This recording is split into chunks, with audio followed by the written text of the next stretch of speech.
thing.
Was my mic muted?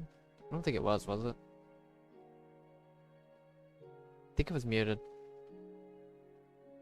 I'm pretty sure, actually. I think I muted it earlier.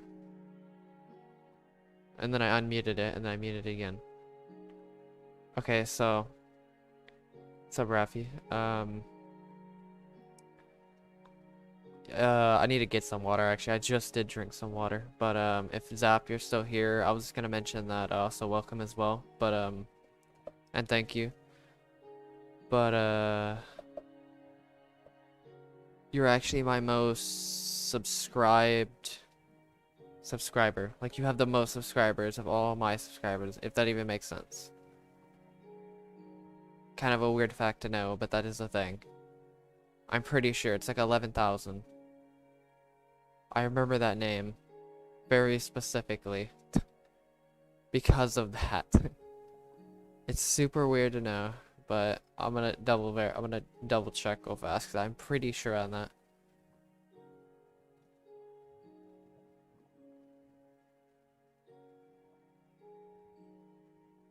Yep, 11.3.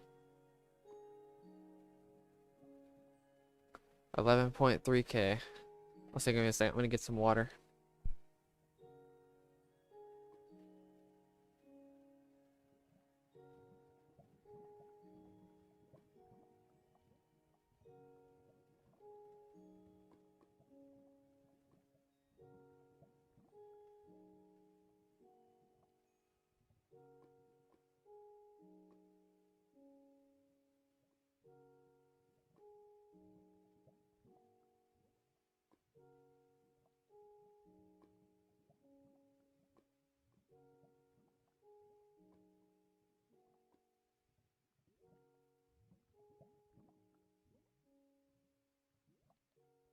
Okay, there we go. Thank you, Riley, and welcome as well.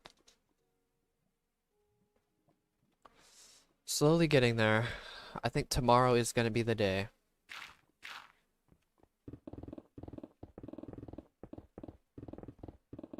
To finally hit 75%. It may not look like I can hit it by tomorrow, but there's only 10 layers left. And considering I can finish 10 layers in like 7 hours, I'm pretty sure I have 7 hours to spare tomorrow.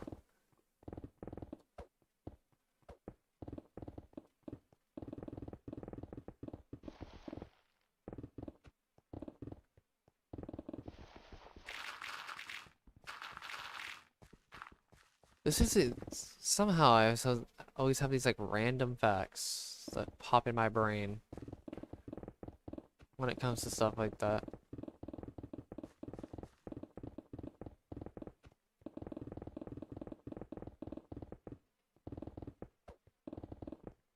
There's probably many more that I've never actually uncovered that I don't even know about.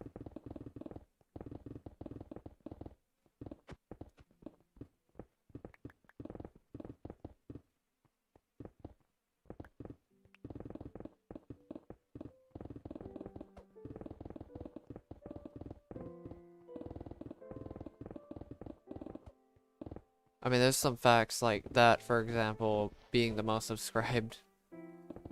subscriber. That's something I didn't even really think about until I saw the icon itself. It's so odd. I guess I just looked at it and I was like, oh yeah, there's a person who's the most subscribed.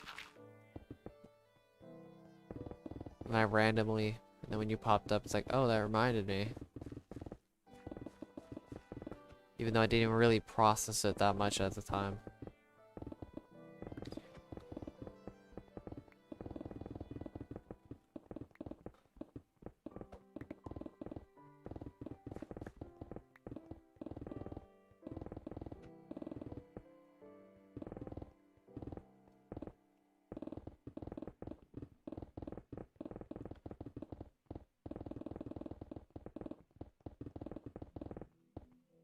Look at this, I'm already halfway through this layer.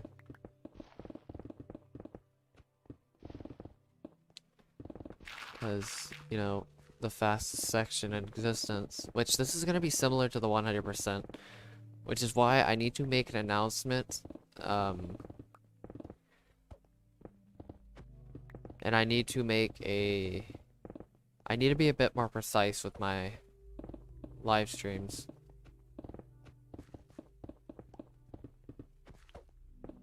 With when I get to that final section, because it's gonna go by within the snap of my fingers, and it's very easy for me to just lose myself with these live streams. I need to get everybody like gathered around before something happens. Yes, it's quite important. Something I've been learning recently as well. Mastering the art of attention, which is really hard, but I can do it.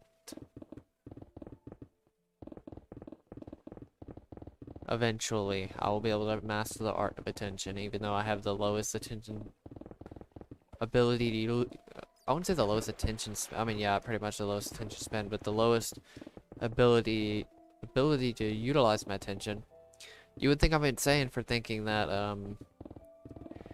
that I have like the lowest attention span to do this project, but it's not really attention, really. It isn't.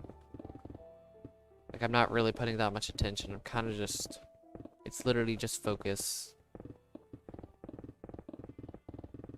Because I'm not putting any effort, and effort deals with attention. If you're putting effort in something, guess what? You're putting attention. But I'm not putting much effort at all. I mean, sure, yeah, eventually that effort becomes, not subconscious, but muscle memory. Which is kind of cool. So.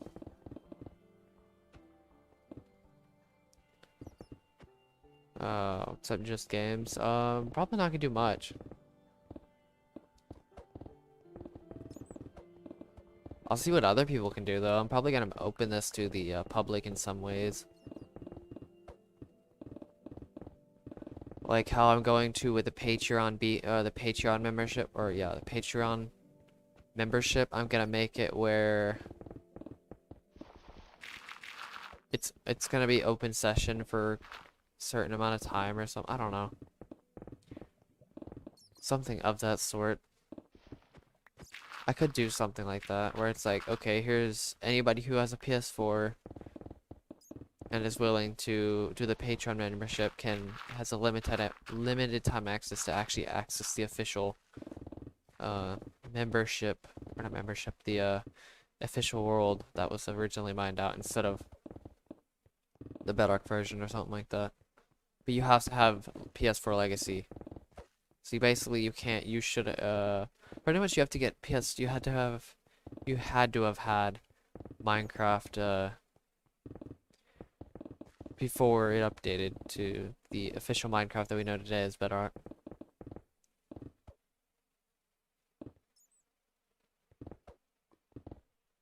I mean, even me with the band-aids, cutting to, Rafi's comment, it's really hard. I've noticed how easy it is for me to cut myself, even though I'm actually fully aware of me trying to not cut myself. It's actually kind of crazy. Talk about being limited attention span, or being or having a very limited attention span. Like at work when I do dishes, I tried doing without gloves and my hands were soaked, and the pans like can not slice open your hand, but they can like chip your hand basically because your hands are so frail. Just about anything can chip them. And it's almost impossible unless you're super or you're just really good, I guess you could say, at avoiding any form of pressure with your hand, or anything skidding across your hand, anything cutting your hand, anything. It's really hard. I've tried it many times and it just doesn't work. There's always this one thing that somehow cuts my hand, burns my hand in some situation. Luckily my hands are so numb at that point. I work at a Mexican restaurant. But yeah, it definitely does take a lot of patience, so the world. Yeah, I work in a Mexican restaurant as a dishwasher, but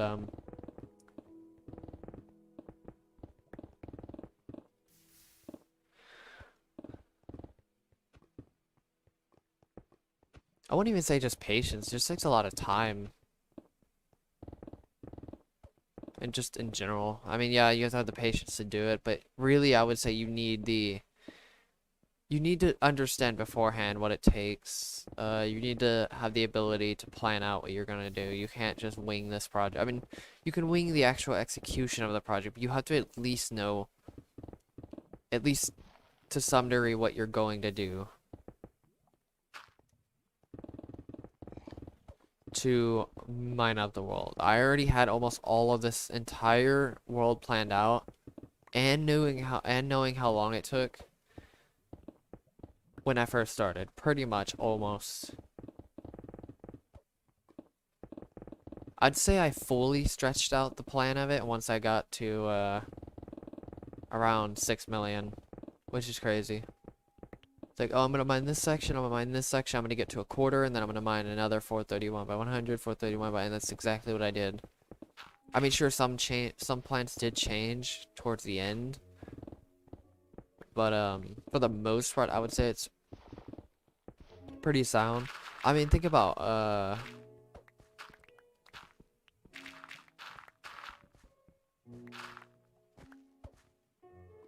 Kilo. He had his goal set for, I think it was April 2021 or something like that, which obviously this was before when he started doing the Farlands. He set, when he very first started, he was like, I'm going to walk 35,000 blocks a day or whatever it was. And he set his sights on April 21st. I mean, April 2021. I'm pretty sure it was April 2021. Or was that Dumb Names mining out project? I don't know which one it was. Maybe both. But, don't ask why I remember that. But, because I don't know why I remember that. I'm not gonna lie. I really don't know why I remember that. But, I mean, it's alright. I'm pretty sure on that. But, and then obviously Scenic stepped in. He raced like 100,000 blocks a day, and then Kilo changed his plans and just went speed. And pretty much happened. Thank God for the power of influence and statistics. Because that's basically what happened. Me and Scenic were discussing how long it was going to take to mine, or not mine, how long this project was going to take, and then we discussed about the Farlands project, how long it's only 800 hours to get there. It's like, okay, so if I can do this, imagine what other people could do with other projects. It's like, Scenic was like, alright, okay, I'm going to take the challenge, and then he took it, and then he inspired Kilo, and then Kilo went to the Farlands way earlier than anybody possibly imagined. And then Koa Sucks discovered him on Scenic's stream, and then discovered him, and then Koa said something about Scenic to Kilo, and then Kilo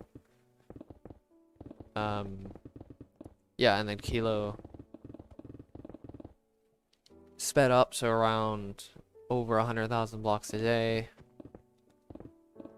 Because I think Kilo at that time was only at like I think it was at 3 point something million. While Scenic was just around at just under 1 million or something like that. I don't entirely know what the statistics were, but oh yeah, and then he pulled 30 hours streams. That was insane. Like, that's pretty insane. I mean, he had all the time in the world, let's be honest here. This was literally like in the middle of the pandemic, so this is the perfect time for him to go to the Farlands. Like, it couldn't have been any better. Like, the timing on this was stupendous. Just like me blowing up was also stupendous.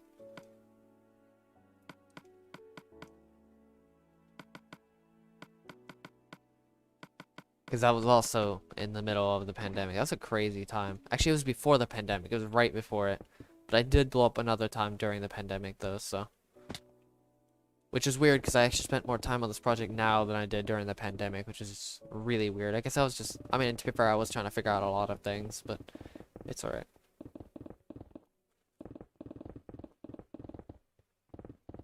Good thing that project actually takes a little bit more activity than this project. This project's way more mind-numbing. I've never even done it, and I'm fairly certain it is, because you still have to pay attention to where you're walking, you have to pay attention to tools, you have to pay attention to You're basically just playing Minecraft Survival, but you're just walking in one direction. Or like you're playing a normal Minecraft world, except you're just a nomad walking forever. So at least it has some form of activity instead of just, you know, click, click, click with a block with one button for 10 minutes straight. But even then, and you have to also, keyboard and mouse is also way more active, let's be honest here, than a controller. You're basically forced to sit in a good position and be more active with the keyboard and mouse. I think, oh wait, no, I forgot. I think Big, person who's walking to the border, I'd recommend checking him out. Check out his channel, really. He's 2 million blocks away. He's 6.66% away or something like that. Some weird number. Cause yeah, he decided to do that. He's also the person who walked to the Cornerlands.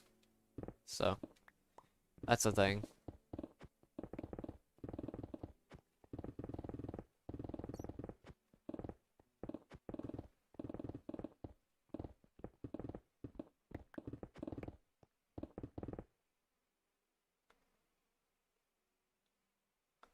Well, you can, but it is still active. It is still more active. Because you actually have to move your arms. This you just literally grip on and you're done. You just grip on, you're moving your fingers like 2 degrees. It is still more active for sure. You do get a better degree of control though, so at least there's that. I'm not even gonna say you don't have to have bad posture, but it almost forces it. Not entirely. You still have to sit up, like you have to still be active, like up to it. Like a controller, you could literally just lean back. You could sleep with the controller. Like you could lay fully back, completely relaxed, fully laid out. But at least with the keyboard and mouse, unless you have something like in your lap or something like that, you still, I mean, yeah, unless you have like something, a hard surface on your lap. Or see Riley. That's the only way, but honestly, like, I don't think most people would even enjoy that.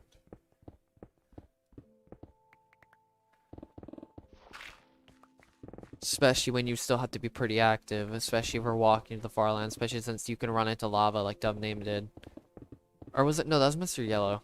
Sorry, not Dumbname. Mr. Yellow did it. He's the one that walked into lava. Directly into it. Talk about paying attention, right? And they die way easier in lava than I do. Because they're not peaceful.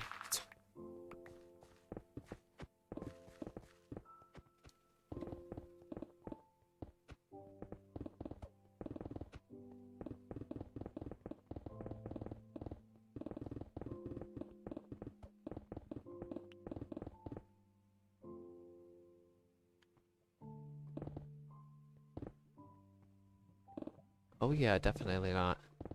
I think in my case, it's actually underrated. I underrate attention a lot. A bit too much.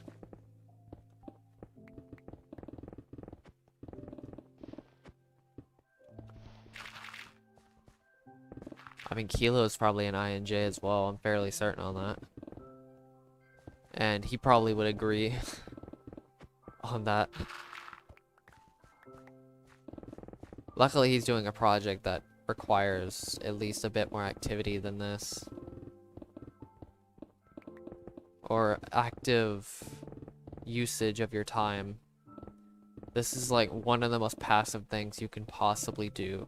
I'm pretty sure I could be more engaged by reading a book than doing this project. I'm just saying.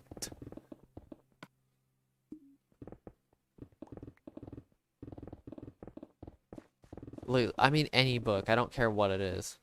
I could literally be more engaged in any book than doing this project. I could almost like lay down in my bed and do nothing and still be almost more active.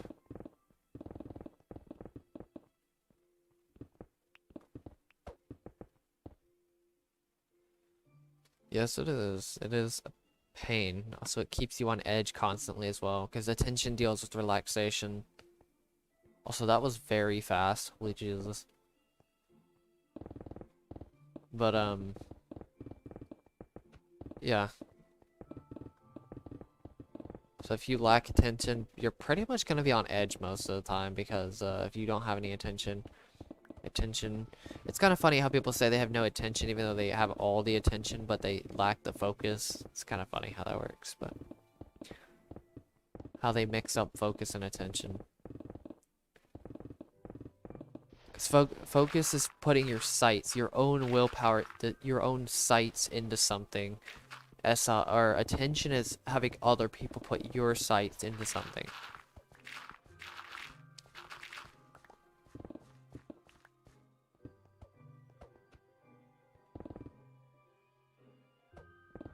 I have not heard of it. What's up, Wraith?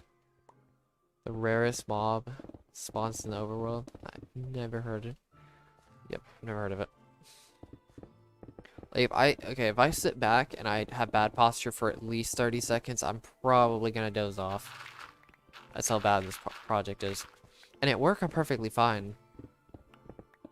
I mean, there was maybe one time where I was actually really tired, but that was kind of my own fault, I'm not gonna lie. Because I never put in the little bit of extra effort to make myself, like, push myself to go further. To actually, you know, get up and actually start. This is kind of a harder thing to do because there's less actual, like, action being taken. I can't move my arms that much. I mean, I can get up and do things, but in terms of the activity of the actual project, yeah.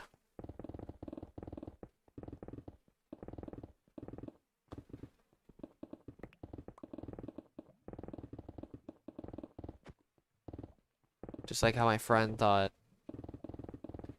his not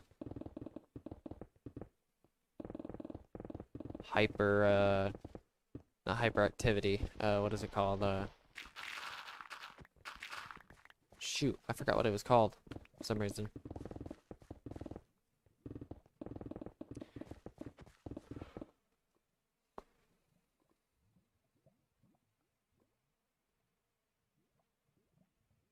Yeah, it's yeah, not ADHD, but it's like part of ADHD.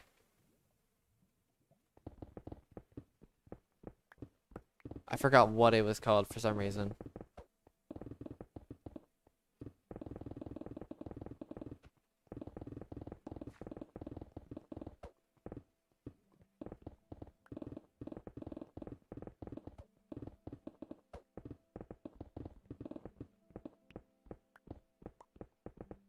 All I know is it's I don't know why I can't remember the name. All I know is that it's addicted to sensory pleasures or whatever.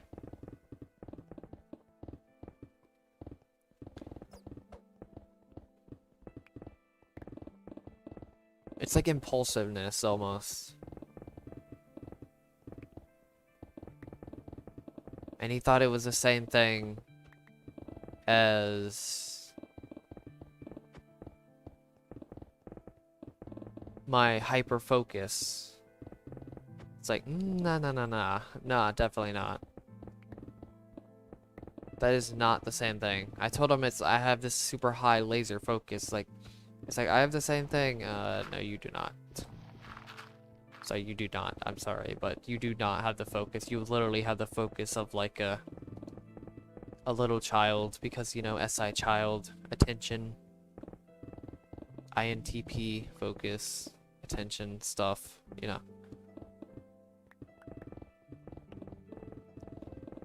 It's like, dude, I'm mining a classic size world. You have 170 games on Steam. Do you really, are you sure you have the focus?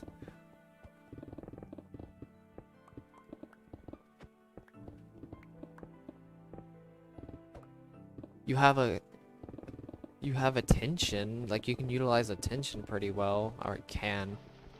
Too bad makes a lot of excuses with his bad attention span instead of developing his attention span or putting his attention to the right things. Instead of developing it, he just wants to label it something else. It's like, okay. It's like people think they're so static. It's kind of frustrating.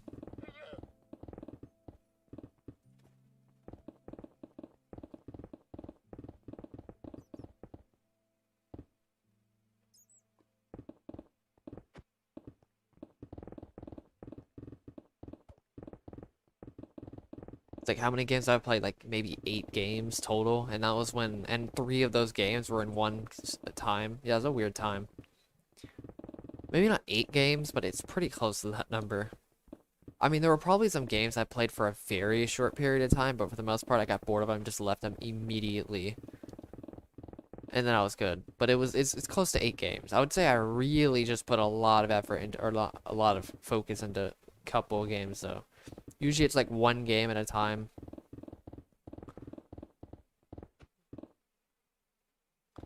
I don't know. I told him he likes he's more of the experience more than actual, like, he can try to say something about him liking playing games and stuff like that when it comes to performance, but I mean, SE Trickster's the thing. I mean, he could disagree with me with the experiment thing, but he's gonna try to disagree with me because he thinks he wants to try to be right about certain things for some reason, because, you know, TI Hero just loves bulldozing people with logic, even though it makes absolutely no sense when you consider the context. It's like, Jesus Christ, dude, you really just need to stop with your stupid arrogance.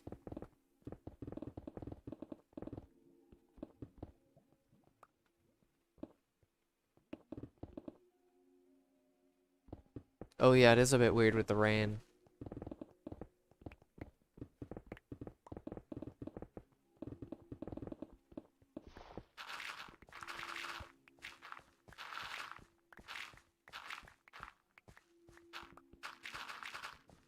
But no, it's like TI Hero thinks that it knows everything. Or at least it may not even think it knows everything.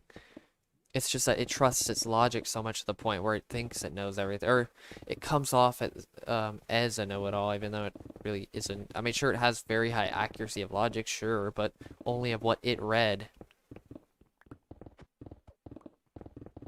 It's not even considering that there are other sources of information, other inputs of information. It's so worried that other people's inputs are bad that it's not even considering its own.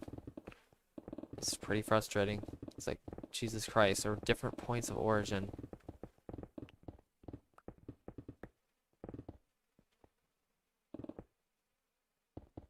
I usually don't play games that I can actually finish. I'm not gonna lie. I very rarely have games where I actually do finish. Actually, I'm trying. Do I even have a single game that I haven't finished? I mean, I guess you can count Smash Ultimate with World of Light, but I don't even consider that's just kind of a side thing, really.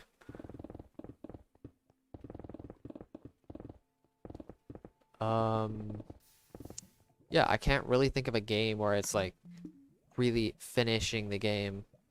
Actually, no, sorry, racing games. Some of the racing games I have, I think I finished every single one. Except for maybe like 1 or 2, but that was a long time ago. When I say the last time I played a racing game, actually it dedicated, invested time into one, was when I was like 12. And I never had the patience for those. Really. That's saying a lot. But yeah, my patience just... I don't know. I think it's just because I never had a goal in the games. That's kind of the reasons. The main reason I didn't have much patience for them. I never actually had any goal to set my mind on. Since I'm literally like default goal orientation. The problem is if I have the wrong goals, and I'm gonna get a bad result.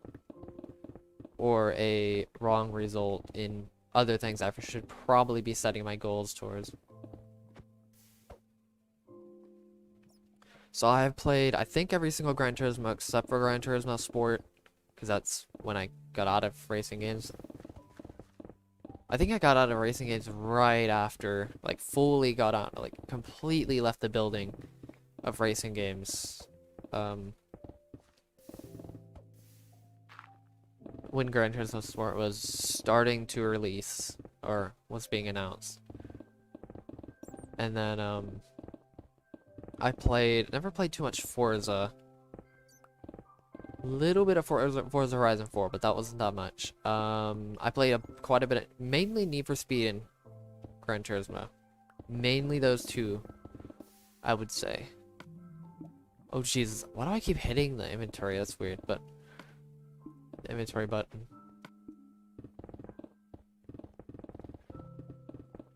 Or not inventory button, the crafting button. GT5 was definitely probably the most, no, Gran Turismo 4 is probably the most, the time I've invested was Gran Turismo 4. Not even knowing that it's probably the best Gran Turismo game, if not one of the best racing games to ever exist, not knowing that, but until recently, how good it actually was, apparently. Understandable, honestly, but, Gran Turismo 3 is probably my second highest, maybe. It could be my highest played, actually. I'd say Gran Turismo 4, I think, is my highest played racing game of all time. Besides, maybe, I think Need for Speed Hot Pursuit 2. That was probably one of them. Played a decent amount of Need for Speed Underground. Need for Speed Most Wanted gives me, like, PTSD. Seriously, that game was so triggering for me. I did enjoy it. It was a very satisfying game, but it was still triggering. At the age I was at least.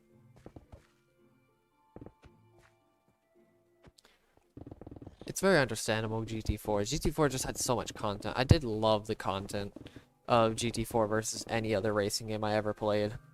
So there's just so much to do. It's kind of unfortunate games now just don't give that kind of like level of content. Even if the content wasn't even that great, I'd probably still play it because of the amount of content.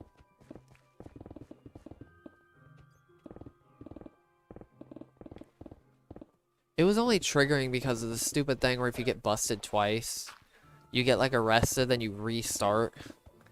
But don't forget, I was only like 11 or 12, so I wasn't really that good. I was never actually good at racing games. I just enjoyed playing them. Can't really say that now, honestly. I usually play games now just because to either have some kind of goal or try to get good at them. Just the reason why I kind of quit gaming that much at all. Really, except for this project, obviously, because I am heading towards a goal, but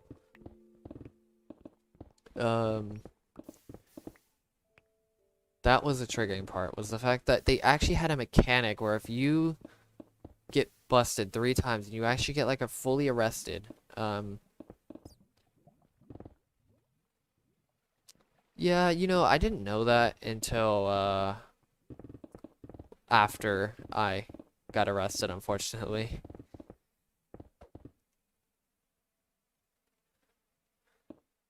And I think I was on blacklist level. I think it was like 5. I mean, really, I really wasn't that good at the game. I think the only game I was actually pretty decent at was Midnight Club. Midnight Club 3. Specifically. That was the only game I was actually put a good amount of time to fully flesh out the game, fully complete it. I could argue it's one of my probably top 5 most invested games in terms of racing games, but I don't want to know how much time I've actually spent into racing games. I really don't. I probably put more times into racing games than this project. I'm just gonna be honest. I put a lot of time into it. I remember when I was heavily passionate towards Mario Brothers. I would like just become whatever I was invested in. Seriously, like, literally become the thing I was investing in. Super immersion, like, extreme immersion. I never really liked Midnight. I don't know, I was kind of weird about playing certain games. I just never had much patience for racing games, even though I played them a lot, which is weird. I don't know what actually got. I mean, I did enjoy it. Like, I think it's just cars in general interested me to play racing games. Unfortunately, I never really got into like real life car mechanic. I mean, obviously, I only played them from like 4 to 12. My first ever racing game was Need for Speed Hot Pursuit 2. I played that when I was 4. I was into a few Atari games. I was into Pac-Man. Yeah, Mario Brothers was a really big deal at one point. I have played the battle minigame. I wasn't that good at it. I'm not gonna lie. I mean, to be fair, that was when I first got into any form of PvP at all. It's kind of fun. I think it's probably the only thing I would get into is any form of game like Skyblock or Bed Wars are probably. I mean, I know Bed Wars is kind of overdone for YouTube, so. I mean, there's that.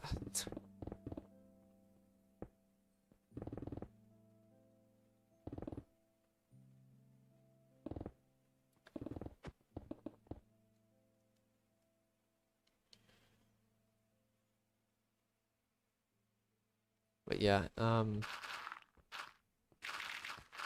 think I could get pretty good at it if I actually wanted to get into it. Definitely. But,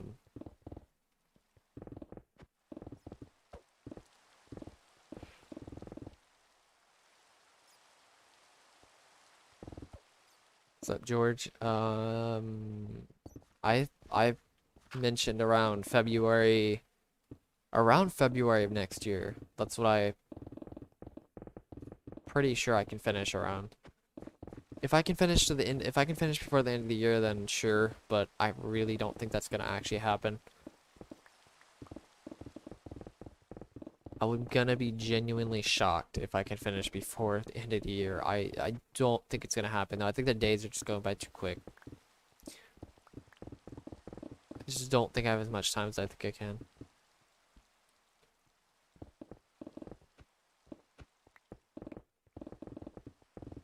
Honestly though, I think the only way I'm gonna play anything on Hypixel is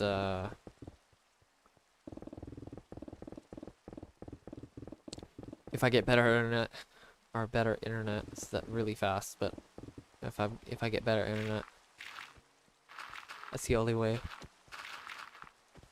My internet isn't really that great, especially if I tried streaming and playing. Yeah, I don't think that would happen. But honestly, I think I'm gonna set my sights on something a bit different, like the richest server in Minecraft after this project, and the Nether and the End is done. But it does very heavily depend on how good this channel does. Actually, it's only gonna depend on that, really. Like, if this channel does amazing, like to the point where I could like do this, if I could do this project, I mean, I don't think I'll be able to do this channel full time, but I don't think I ever will, really. But I don't think it's ever gonna happen. But I mean, you never really know. But if this channel does that well, then even if it's like very high part-time where it's to the point where I can actually just make get a pretty good job and go part-time on this, that would be fine. But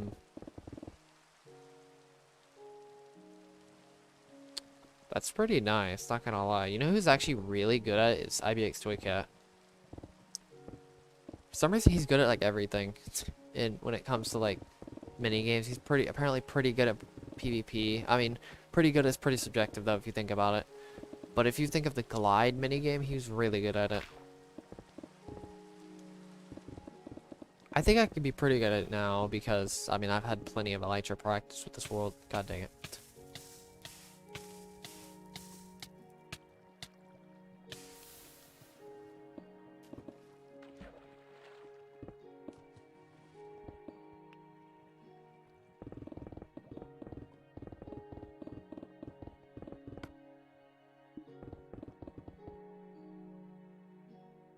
I mean, I don't know, like, from the PvPer's eyes, I don't know how to say that, but, sounds a bit weird, I'm not gonna lie. Apparently, I don't know. I don't know from their eyes if it's actually good. There isn't that many.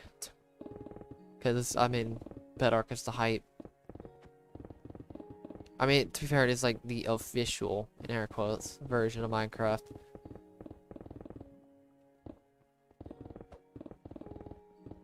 At least now it is. Claimed to be, that is.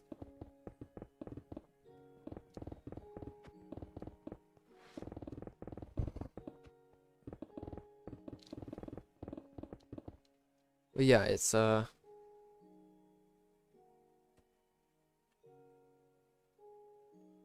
bit weird. If you're wondering what the objective is in the richest server in Minecraft, literally collect 1 million diamonds. It's not just me though, it's gonna be a group of people. So yeah, it's very heavily dependent on the community's opinions, or not even just opinions, but their recognition or whatever of this channel and project.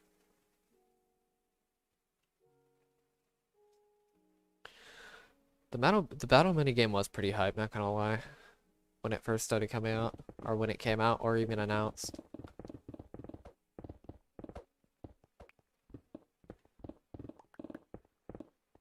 God, I remember when Minecraft console edition was at its peak.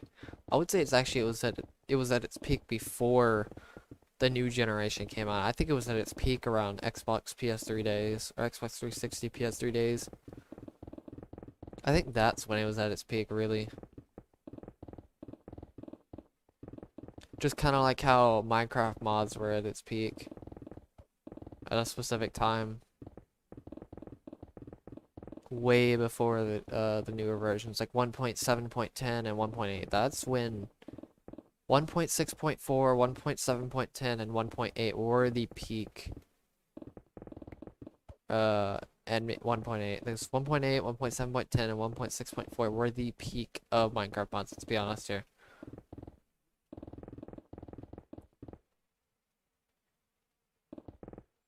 What's up, Lucas? I played a little bit of Smash Ultimate with my friends mainly. And I did play a little bit of Beat Saber, but for the most part, not really much anymore because I'm just kind of focusing on the project and working, so.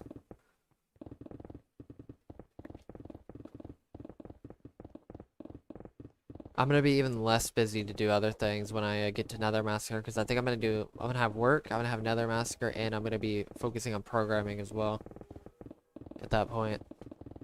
And depending on how fast Nether Massacre, I may just get Nether Massacre done and just put off programming just for a bit so I can get Nether Massacre done, because I don't think it's actually gonna take too long.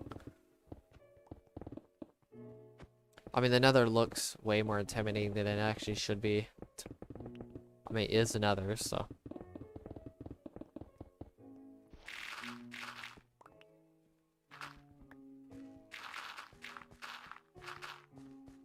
But yeah, the rich server in Minecraft is really just gonna depend on this channel. And how other people view this channel. In any way, shape, or form.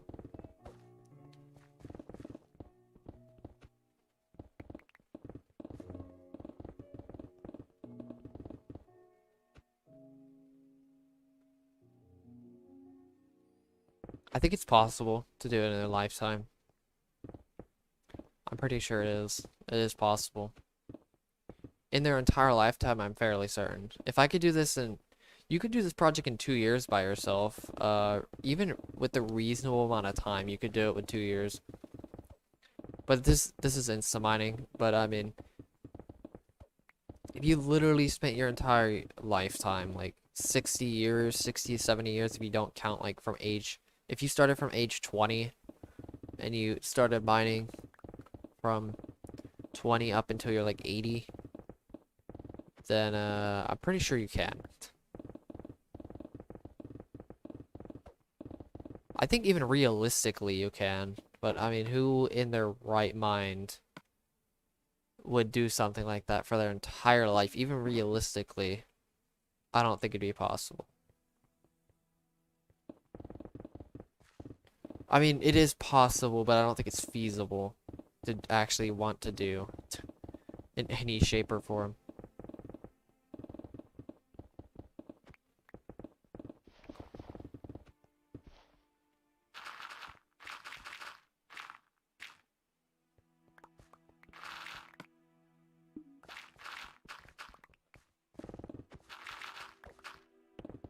Dang man, I'm already almost... Why do these layers feel so much faster? I'm already almost done with this layer. Like, I don't remember these layers being this short of time. And I literally just streamed, like, what, 2 days ago or something like that. Yeah, I'm gonna be able to quite easily finish this tomorrow. Which I was actually kind of surprised by, I'm not gonna lie. I underestimated this, and that's saying a lot. I even mentioned on the post that this is gonna go away in a blink of an eye. It went away faster than even faster than I can blink, apparently, as well.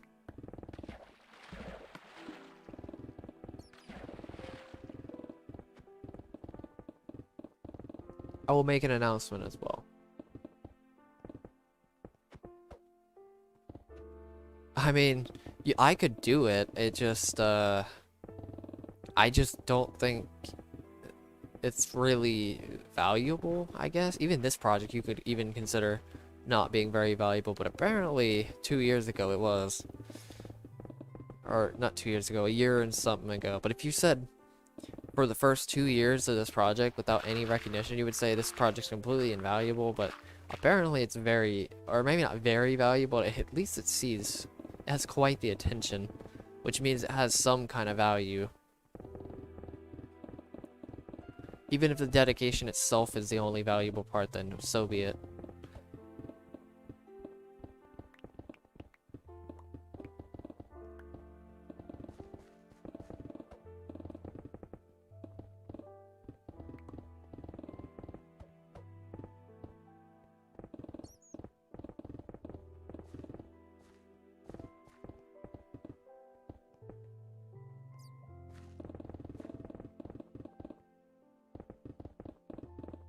I mean, especially since one of the largest meme channels on YouTube stopped by on this channel, which is crazy.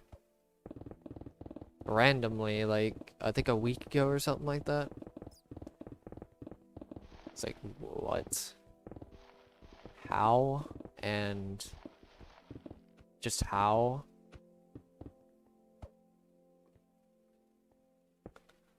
It's due to the break value. There's a look up insta mining, and there's a formula for it.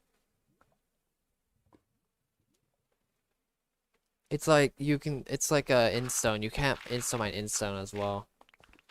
It's like the block value, the block durability or whatever.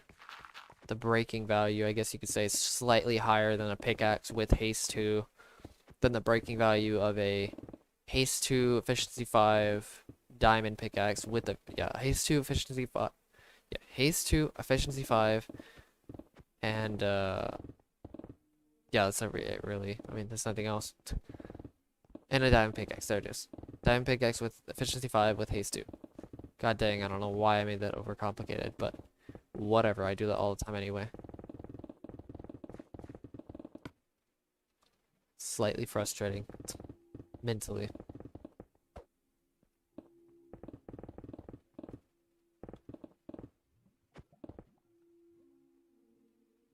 I don't know. I think for some reason I made the breaking value slightly higher for some reason, or the durability or whatever.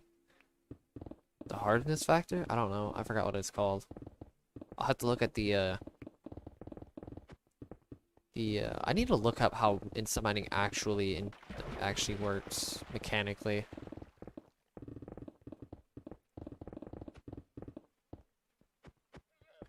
I know it just has to do something with what's up, Sam? I know the only thing I know is that it has to deal with like the blocks value, the breaking value, or the durability or hardness or whatever it was. Maybe not hardness, but I don't know what it's called. Has to be lower than how fast you can break.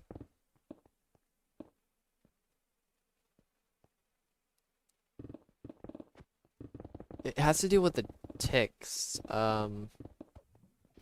Like how you can mine faster than, or mine as fast as a tick in Minecraft. And like, for some reason after a certain point, if you break past the breaking, or your breaking speed is faster than the durability of a specific block, it like overrides the tick, and you like go as fast as the tick speed, or you go as fast as.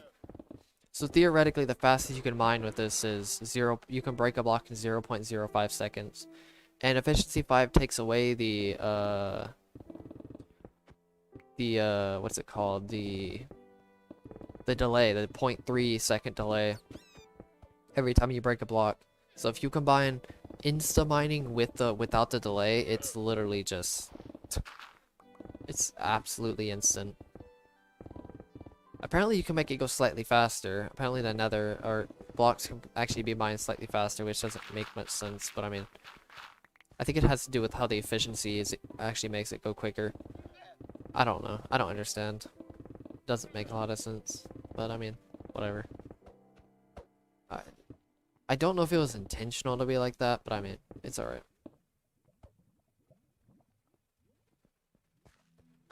God. Make that as a meme. I swear, somebody's gonna make that a meme. Like, when I finish, somebody's gonna do it. Like, oh, you know what your next project's gonna be? I mean, people have already made it a meme, but guess wait till to see how many memes this channel is gonna create. It's, or not create, but resurrect. How many memes this channel is really gonna resurrect. It's gonna be kind of ridiculous. Like the mining off camera meme. Like how this is literally the definition of mining off camera meme. You can't get much more literal than that. I mean you could if you did every single thing off stream, but I mean, this is about as literal as you're going to get. Why do I need a water bucket? For the lava?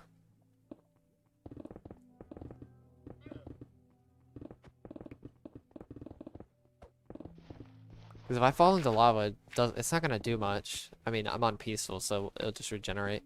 And I could just heal my armor with the Ender Dragon. If you are mentioning about the... That is if you're talking about the water. Or the lava. I'm not 100% certain what you're talking about, though. Or what you're mentioning. Or what context you're talking about.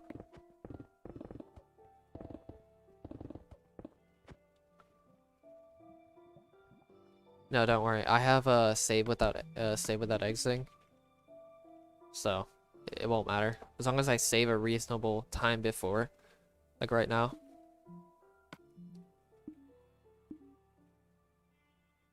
Yep, the obsidian is definitely not worth the water bucket. Tell you that much. Wait till I get to it. You'll see quite the starking difference comparing insta mining to obsidian. It actually makes obsidian mining feel way slower than it should be. Let me tell you that much. Obsidian mining feels kind of slow, but when you compare it directly to insta mining, like you mine as fast as possible and you mine as slow as possible. It's quite the quite stark.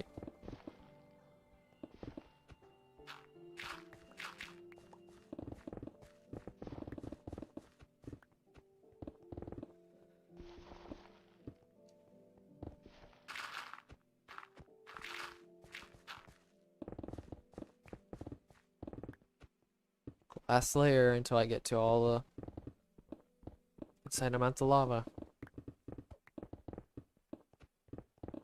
People probably think I'm insane for mining a level mine or not strip mine, branch mine on layer 11 instead of layer 12. God dang it.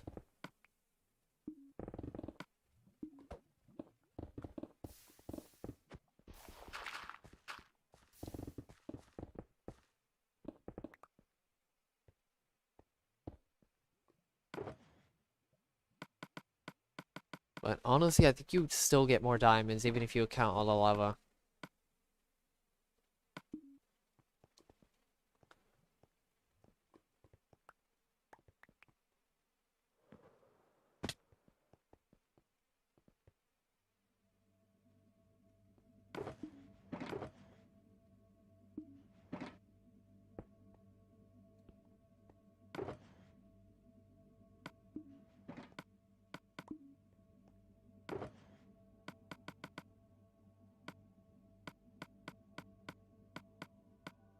I don't know why I just said that.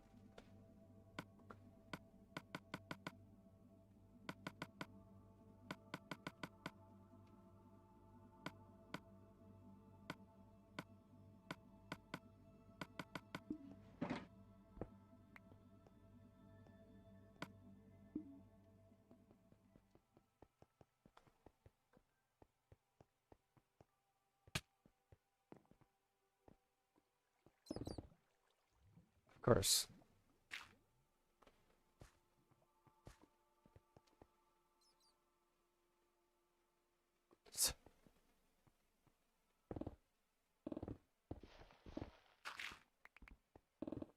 Okay, thank God. A place that doesn't actually have lava. Never thought I'd see the day.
Pretty rare. I don't really keep track of weather though. It's kind of hard to whenever you're just going day by day over and over and over again. Like the fact that I think I've spent over 24,000 I think over I'd say at least like 20,000 Minecraft days in this world.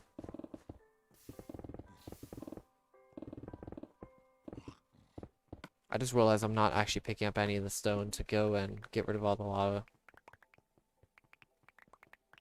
For some reason that completely left my brain. Also, it's really easy to do that as well.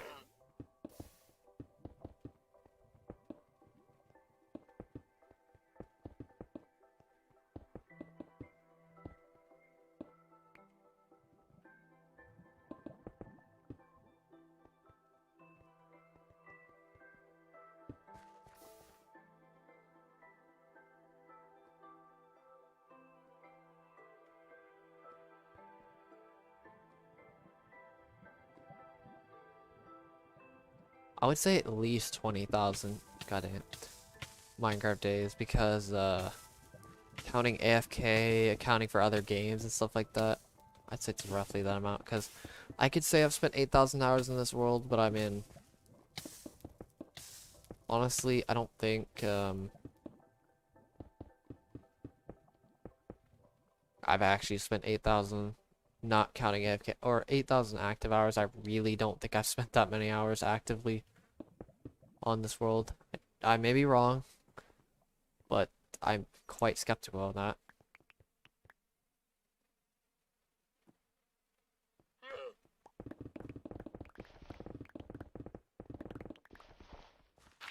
mean, I know I spent 8,955 hours in a Minecraft day, or I say Minecraft day, in Minecraft in general,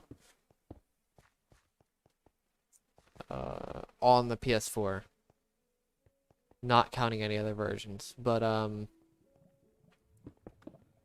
that's accounting for all AFK as well, and other worlds, which to be fair, I haven't spent that much time on other worlds.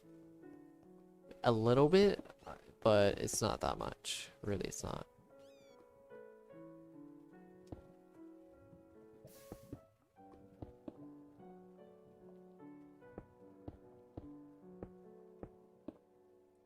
But I don't know, time for me is very finicky, especially tracking it and knowing how much time is kind of difficult.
I just realized that I think the 9 million section was the last section where I didn't touch a wall. I'm pretty sure on that. It's the last section that never touched a wall. Every other section after that has touched some kind of wall on the world. It's at least touched a border, I guess you could say is a better terminology. I'm pretty sure on that. Or at least you could say the 9 million section that concluded to hit 9 million, really.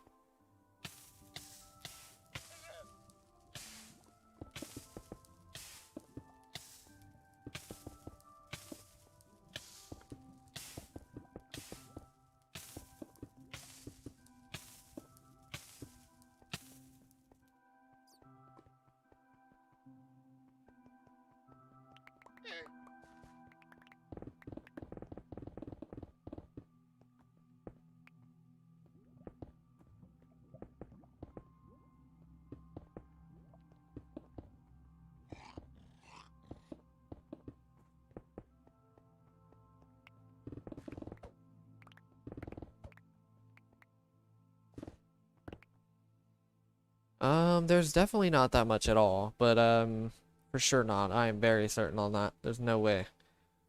But you can make a tree farm and just farm it. Except Chibi, I didn't even notice you were here for some reason.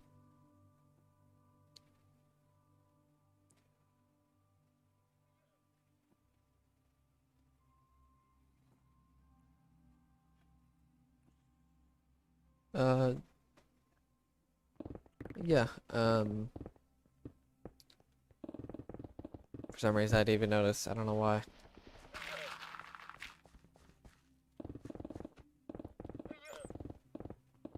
But,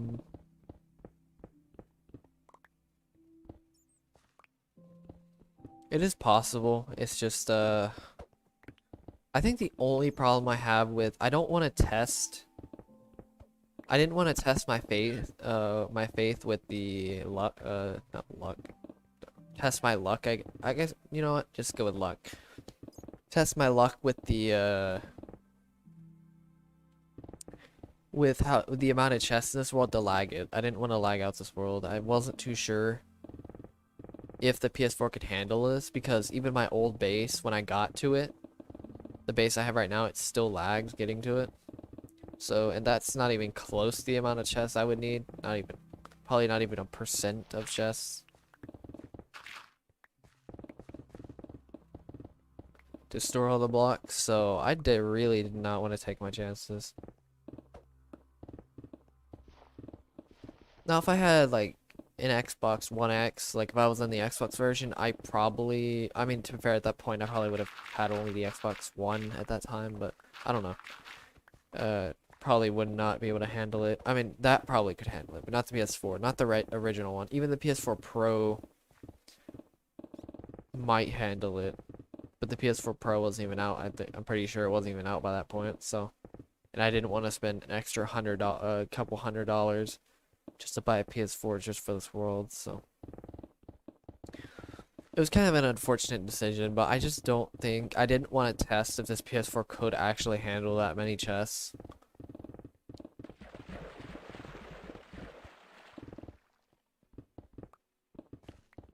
There's probably a way I could have done it, but I mean, it's alright.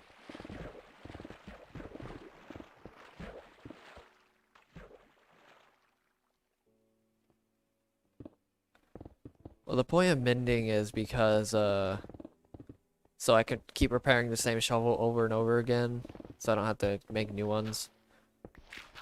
And, because this shovel will eventually run out, because I use around half the durability of it with these, the amount of pickaxes I have. Another reason is for the later, for the upper sections, the layers above layer 64. So basically anything above sea level, really.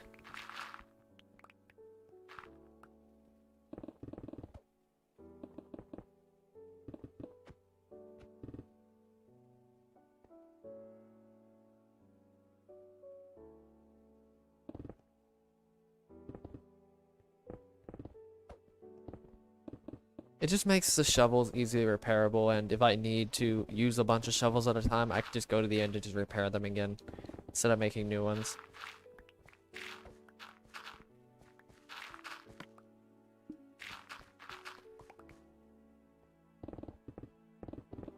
If I have to use a bunch of shovels at a time, generally I only have to use one because that's the amount of pickaxes I have. And see this shovel right here, this was fully healed before, so now if I go to the Ender Dragon, I can just repair the shovel real quick. Boom, there you go. I don't have to go to a new one pretty much ever again, unless I go to a new section.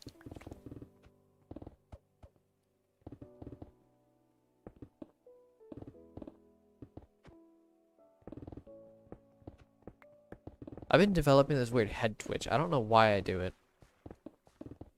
I randomly do it. It doesn't make any sense. It's like that twitch where it's like you're trying to get hair out of your face. Like, you know, that twitch, you've probably seen it or do it. I don't know. But, it's like that twitch, but even faster. It's super weird. I don't know why I do it.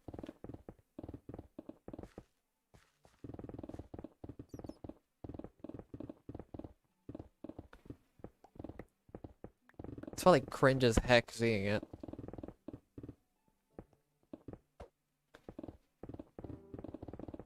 And you might see it when I do a face reveal at the end. Or I hit 100,000 subscribers, which I don't think that's gonna happen before I finish this project, let's be honest here.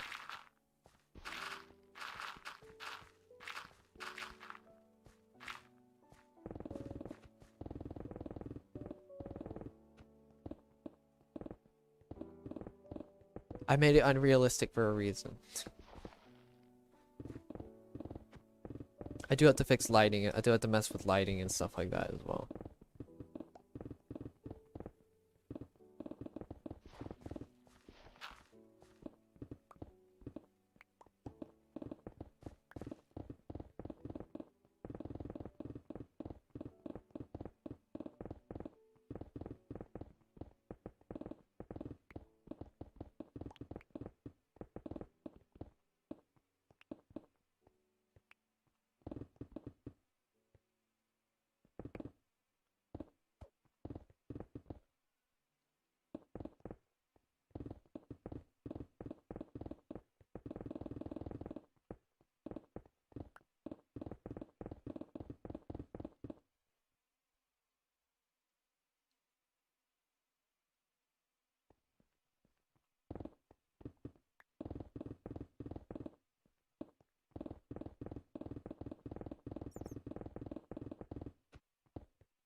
Just realized I think I'm about to hit the ravine.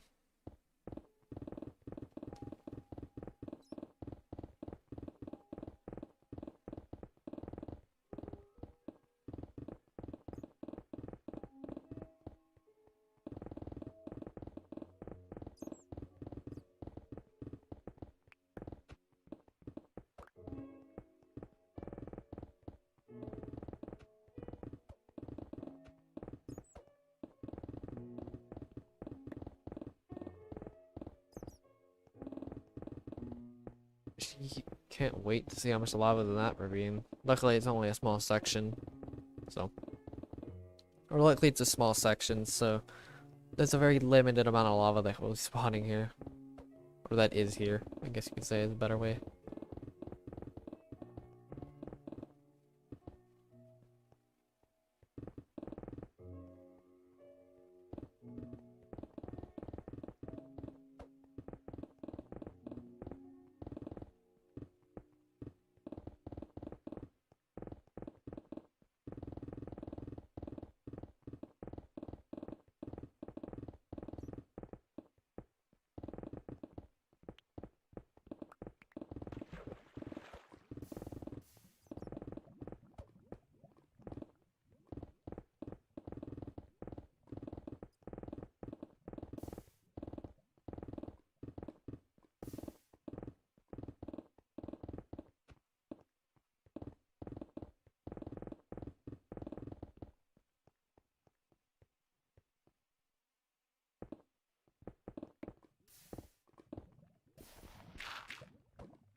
I don't know, letting it live?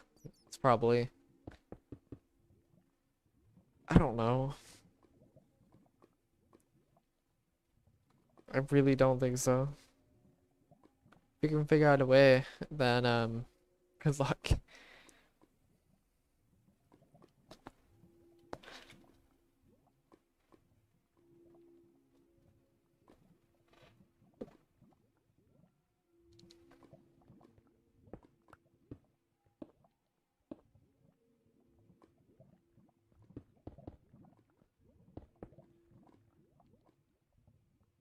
I mean, the spider eats, like, insects and stuff like that that you don't have to deal with, so, I mean, there's that.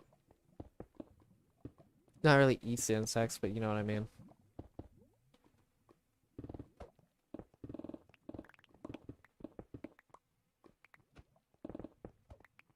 I guess you could say just deals with insects, but that's better. The spider deals with insects you don't have to deal with.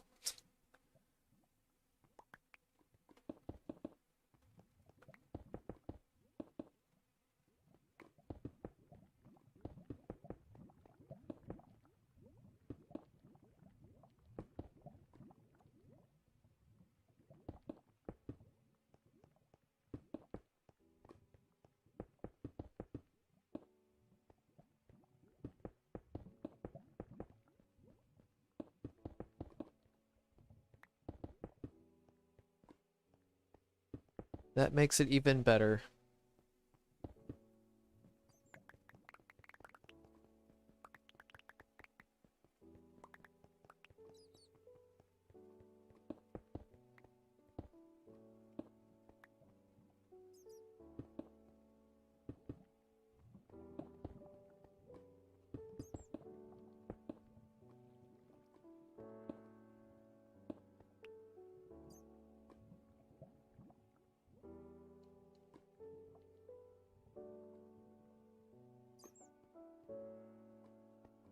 Oh, yes.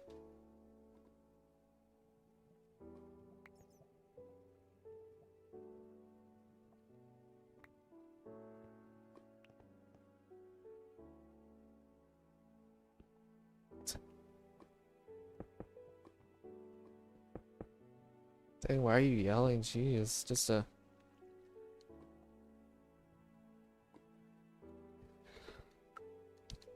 I may do it just to trigger you. 'Cause you were yelling.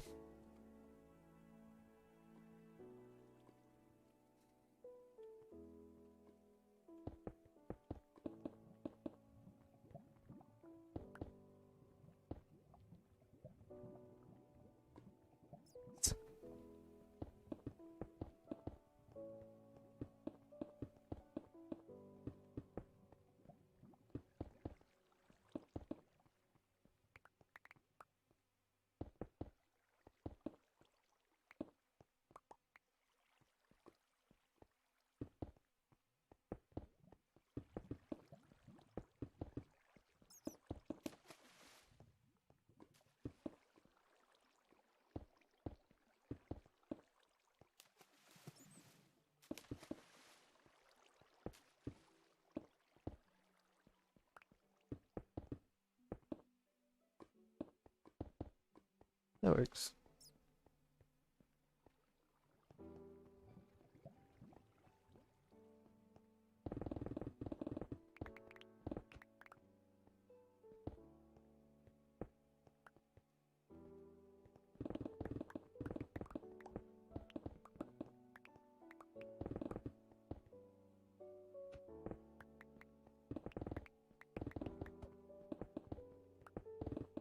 Isn't that an easier place for a spider to get to than like any other spot in an entire house?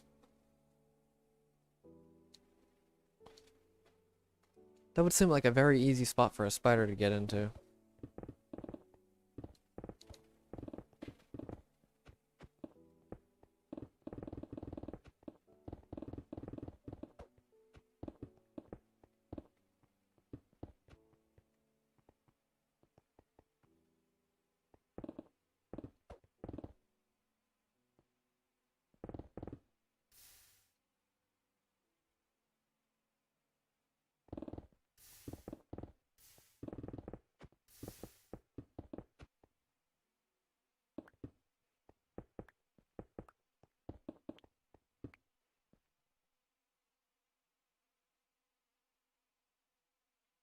Basement's the easiest?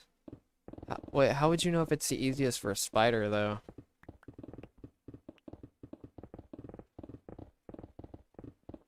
Wouldn't your ceiling have more cracks and stuff like that? In terms of, like, for spiders to crawl through? Than, like, a basement? I say, how would we, actually just thinking about, how would we both know if it would be easier for a spider to get through a basement or ceiling, or attic? Probably should both question that, honestly. I mean, who are we to determine if it's easier for a spider to determine? Yeah. Who are we to determine if it's easier for a spider to get into an attic or a basement?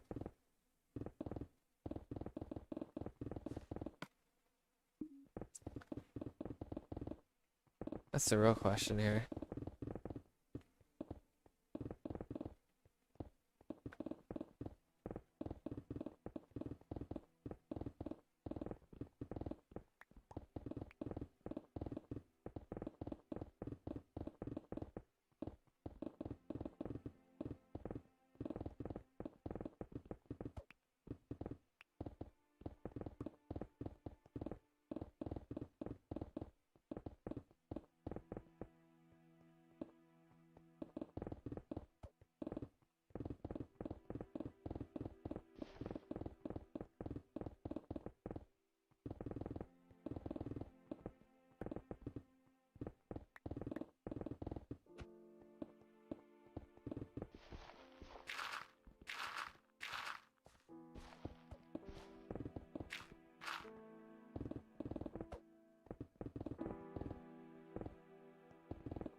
Yes. Probably did.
Get a pretty nice, pretty big banana spider. Pretty sure it's what it's called, banana spider. It's been a while though.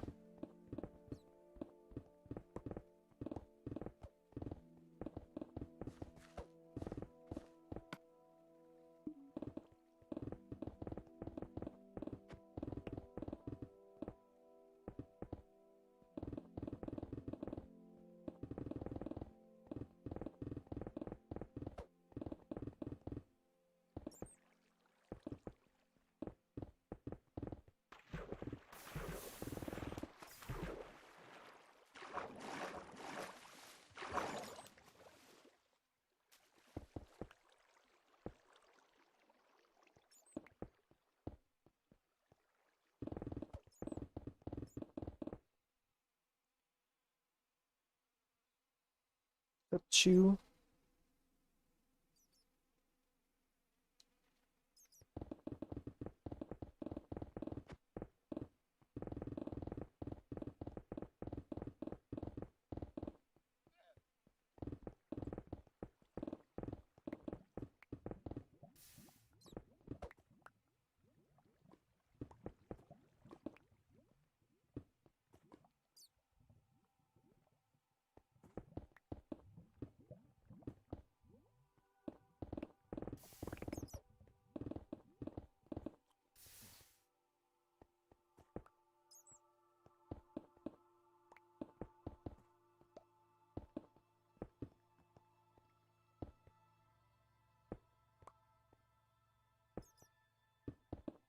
Water. Actually, I'll do both. I'm gonna drink some water and get myself a snack real quick, so be back in a sec. You know what, I'm just gonna get rid of this.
Okay.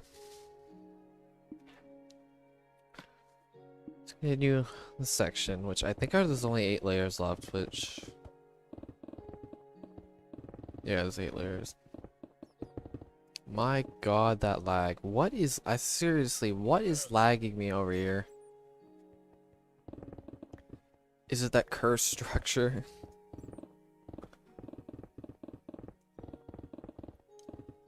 Which I'll be getting rid of shortly. Actually, I'll do it at the end of the stream. I'll do it like 5 minutes before the end of the stream or something like that. I mean, I only have like an hour and 15 minutes of streaming, so... For today. Tomorrow I should be able to for sure finish it. I'm going to be surprised if I don't finish it. Not only am I going to be able to finish that, but I should be able to place all the torches, and I might be able to have the video up by tomorrow. So yeah, it's oh, that thing right there.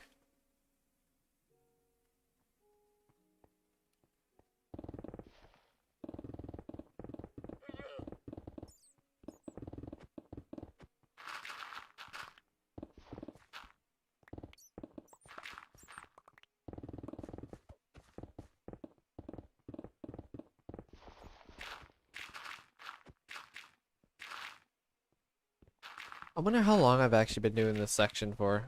I should have checked before I started.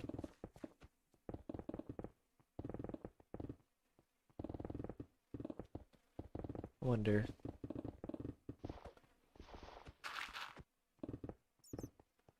I think it's been less than 2 weeks. I'm pretty sure on that. I'm gonna be surprised if it's been more than 2 weeks.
Actually, I'm gonna check real fast.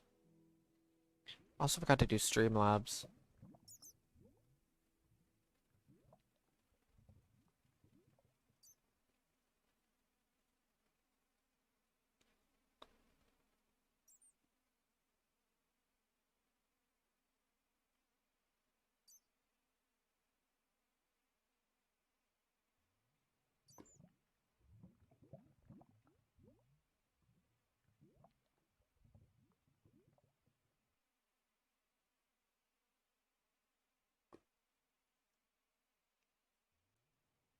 Should have been that long, right?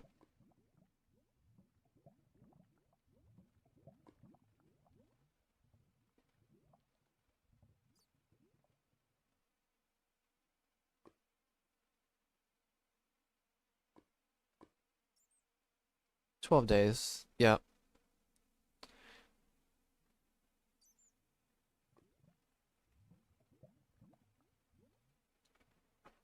Okay.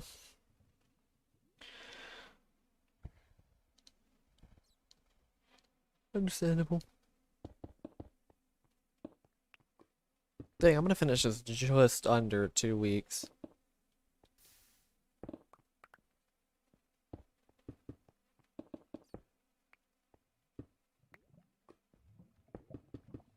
And I didn't even mind for all of that. I mean, some of it was. One day I didn't stream. I think another day I just overslept. And then another day yeah, I think that's really it.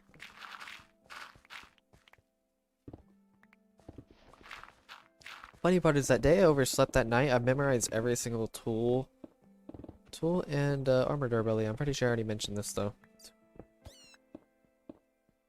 Kinda weird. Yeah, I think I've mentioned that before.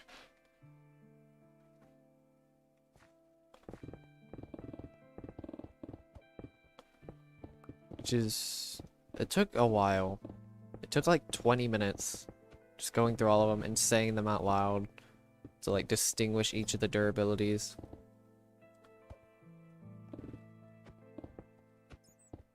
I don't know if I said the durabilities or not, like on stream, but yeah.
Did I? I don't remember.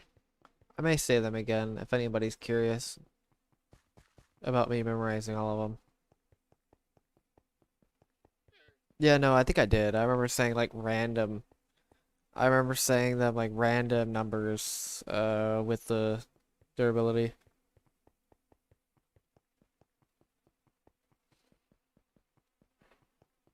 I was surprised how difficult that actually was, I'm not gonna lie.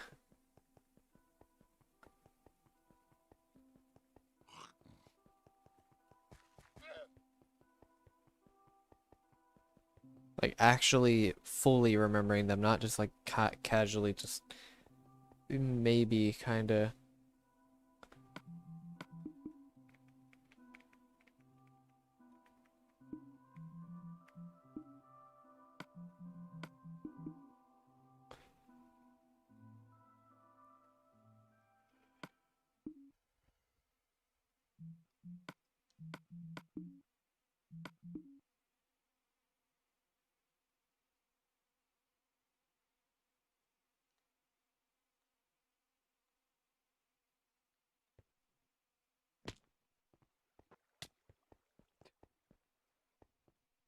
I know it may not be that useful, but I mean whatever.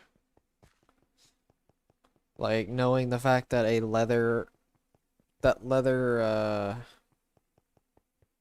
that leather helmet has a durability at 55, I don't think that's very useful, but I mean, oh well.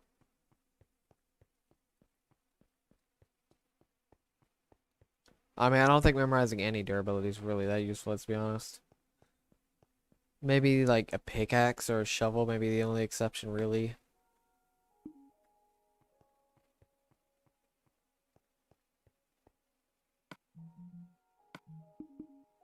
It's way easier to track that durability than anything else.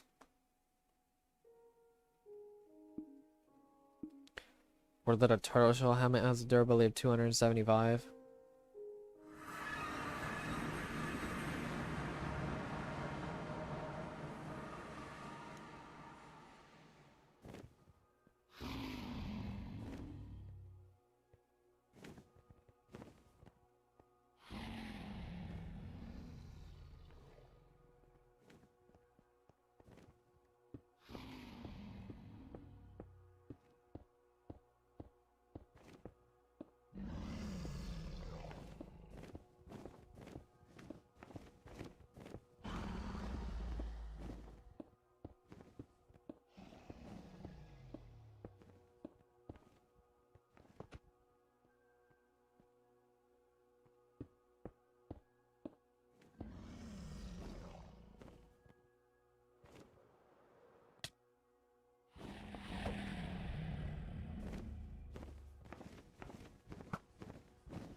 Lol.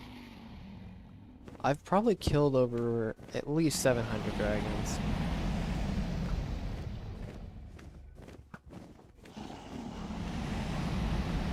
I wasn't paying attention if I got that or not. I don't think I did though. Okay, I could actually check if I killed one or hit. Wrong one.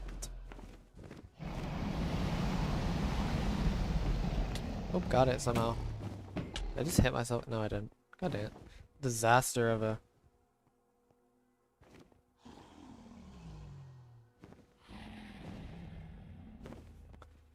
Absolute disaster of an inner dragon fight.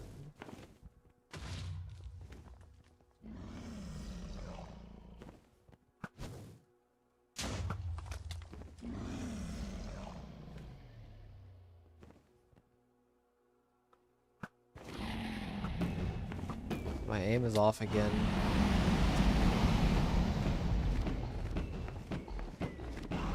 I mean, why would you want me to know that a diamond helmet has a durability of 363, diamond chest plate has a durability of 528, diamond leggings have a durability of 495, and diamond boots have a durability of 429.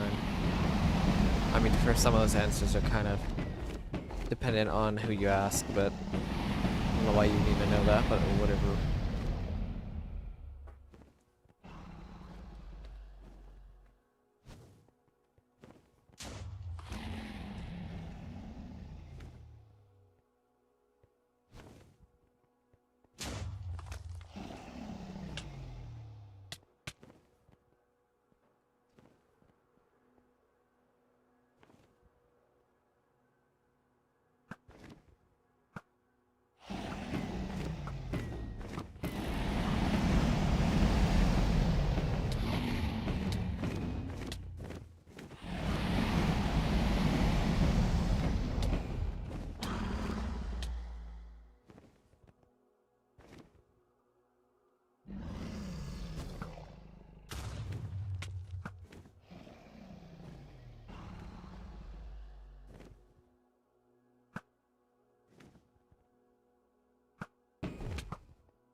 That was a disaster.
By the way, I still mess up. If I still mess up that up, that'd be horrible.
It's so weird this it being. Why did I go way here?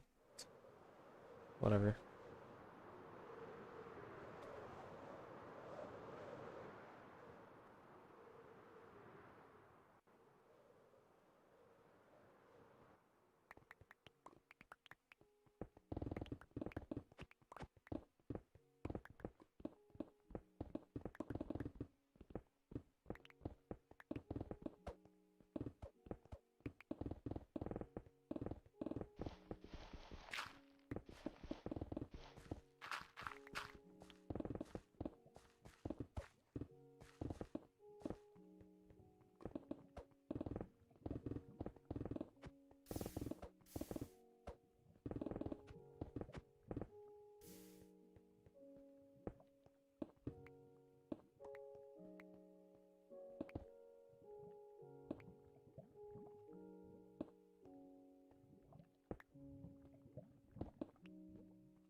Yes, what do?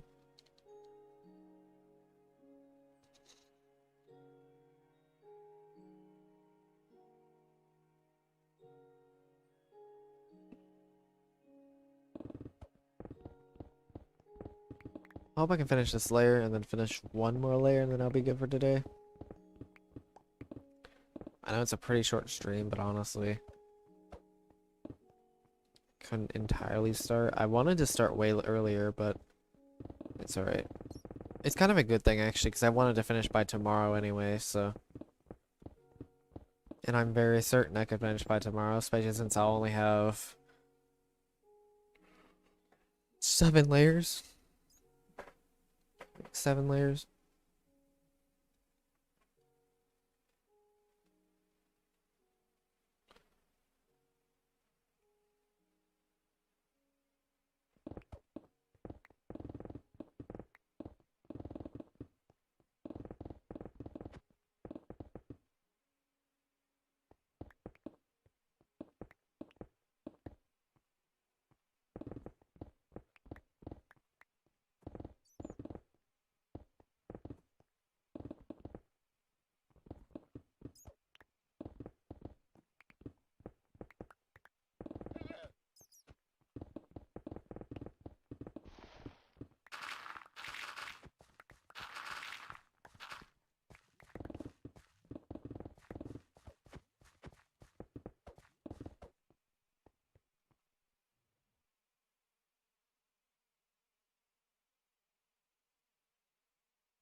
Dude, I can already feel like the pressure building on this project, and I'm not even, like, I still have an entire quarter to go, and I can already feel the pressure building. Dude, I'm like actually gonna explode on stream.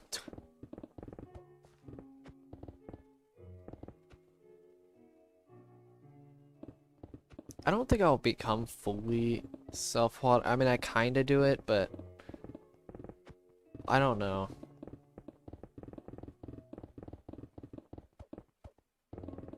There's just so many things to think about at this point. It's so difficult for me to get past.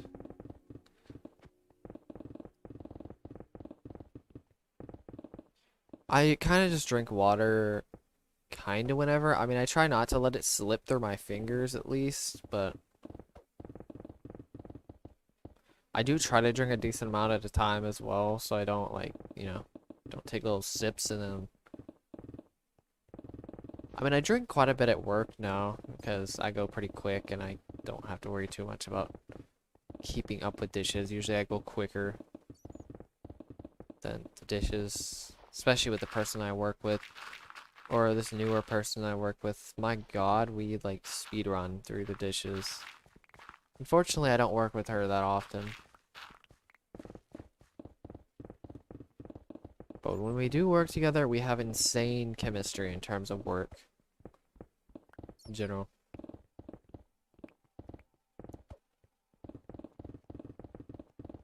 Like even yesterday, the busiest day, we kept up with the entire thing, the morning time, since it was a buffet.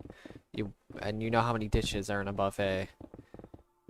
Kept up with the entire thing from 11 to 2, which is technically the buffet starts at 9, but I got there at 11 and we pretty much caught up from 11 to 2 pretty easily. We only struggled maybe a little bit. But that was for a very short period of time till we caught up again. I kind of am trying to speedrun everything. Speedrunning the project, speedrunning work. Eventually I'll just start speedrunning a career. Speedrunning a career, speedrunning a health. Speedrunning, which isn't bad. I mean, I still have to put in a lot of effort, but the more effort I put into it, the faster I'll go, so. Which is sort of what the superego is trying to tell me in the first place, so I'd rather listen to it and say, putting in more effort means I can go quicker, yes. Even now, even if I don't put in the effort, if I put in all the effort now, I'll benefit later. But usually it's more like, oh yeah, I'm just gonna put some effort and just go for it instead of planning out later on. Which is something I've had to learn the hard way. I'm learning the hard way.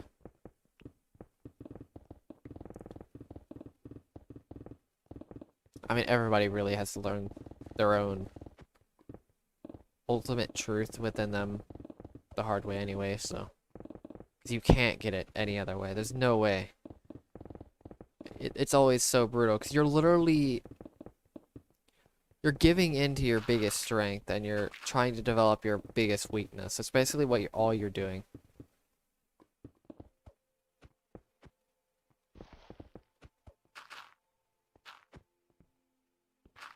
Yeah, that happens to me quite often. But, another thing is, I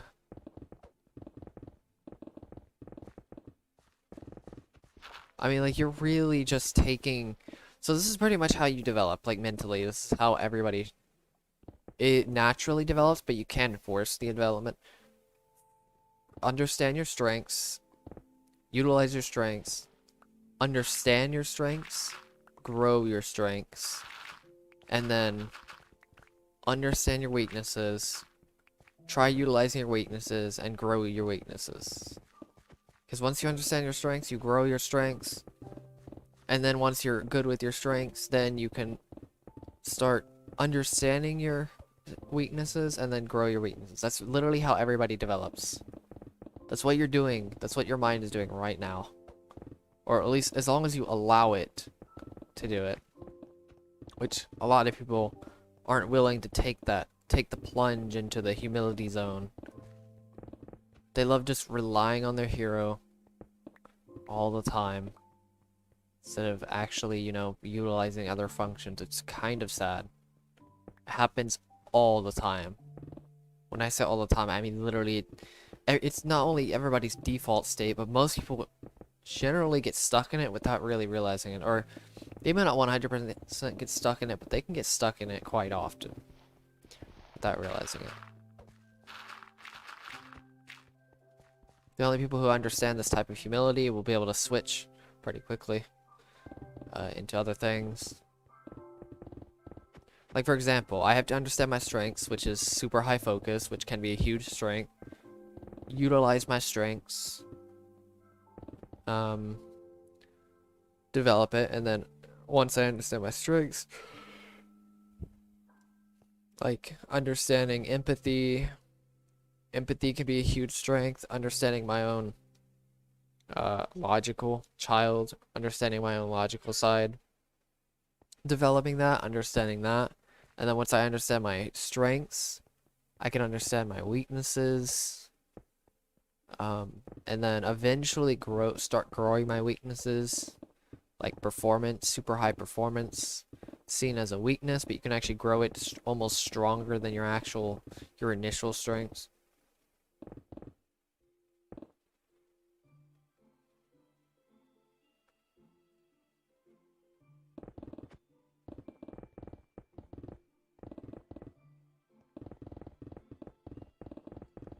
Let's see, and then once you understand your weaknesses, you can get into even further. You can take it even further. With your even further, like even more insane weakness. Like, first you develop your hero, which is your default strength, your highest strength, and you humble your hero, which is your default strength. So you're humbling your most powerful tool for the sake of defining and developing other tools. Because it's like, ooh, look at me, I have this super powerful tool, even though, or you have your inferior, which is like, oh yeah, I have this super powerful tool, even though it actually isn't that powerful. Initially, at least. Eventually, you can start utilizing it and make it really powerful. And stop just relying on your ego and just relying and being comfortable with your ego. And then you get into your unconscious, which is like, oh yeah, I'm not gonna do this because I don't think this is very strong or this is very weak, or I would just rely on this and just say screw it. But I need to understand that this thing will always be here and this is a huge weakness, but if I can develop it and develop my strong points and understand my strong points enough, I can actually just take the hits of my weak points and then slowly develop them, understand them, and then eventually use those weak points as strengths eventually, and then you'll have every part of you as one giant strength, and then you can conquer every potential part of conflict that you come in contact with, because you've developed your strength, or you developed your weaknesses to the point where they've actually become strengths, instead of just relying on only your strengths in the past. Kind of weird, but that's how this works. That's how you literally mature or develop yourself. That's how everybody's going to do it. Like, there's no other way. That's how you develop it. That's all maturity is. All maturity is understanding your strengths, not overvaluing your strengths, and not undervaluing your weaknesses, really. Maturity and and happiness as well, because you'll eventually find happiness in things where you didn't find happiness originally, because you were too worried about something, you were too afraid, even though it's on you to find out how to get over it. Which luckily we have sources now to figure out what your strengths and weaknesses are, understanding your strengths and your weaknesses. Fortunately, we have both.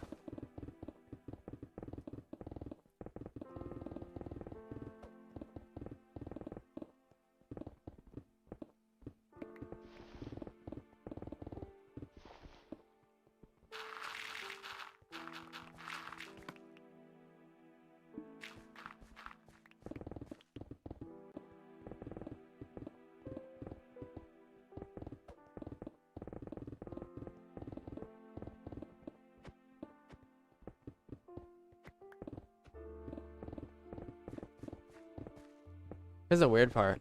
You would think that if, when it comes to your dark side, I guess you could say, or your unhappy side, it's not that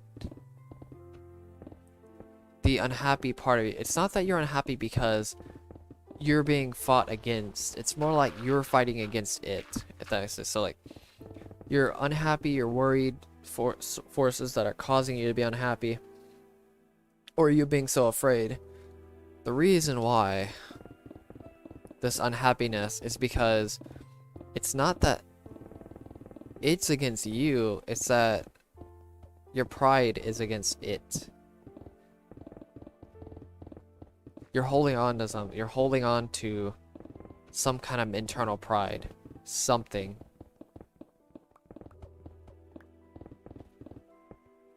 That's what you're doing.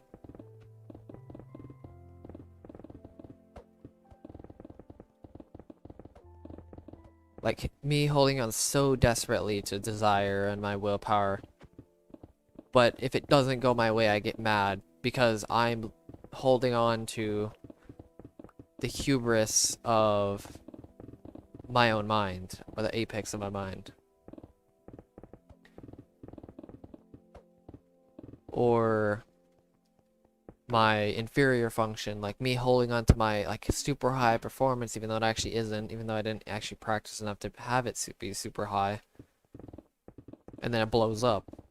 It's because I'm holding on to that pride of my own performance instead of actually just caring. Or it's not really holding on to the performance, it's holding on to how other people perceive me as performing instead of actually just performing for the sake of performing.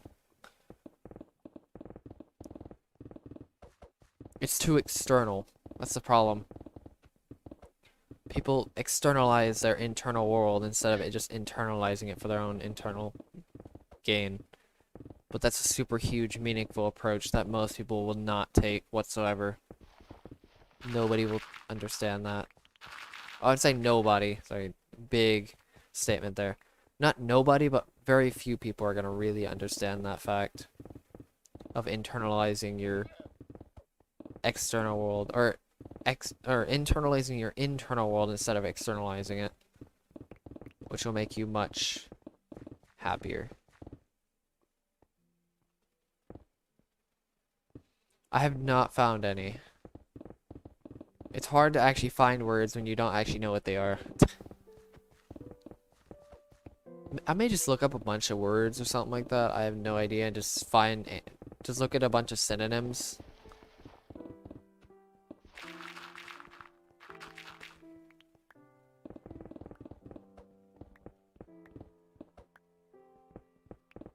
I've not looked into it that often though. I didn't put a ton of time into it.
I think it was hubris, parse, and tenacity. Yeah, those are the 3 words.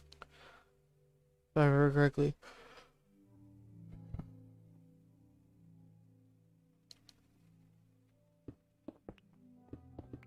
I'll see if I can find some new words. At some point. It's gonna be pretty difficult to actually find some.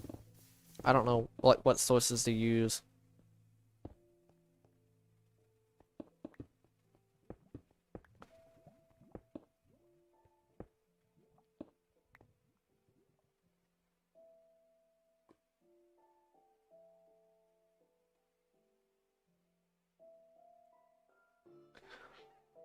Do you know about the word treachery? I forgot what that means. Not gonna lie. I think it just means difficult.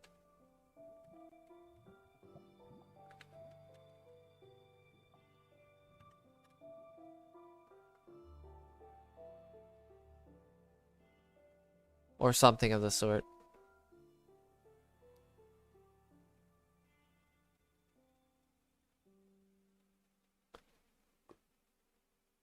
So treachery means to cheat.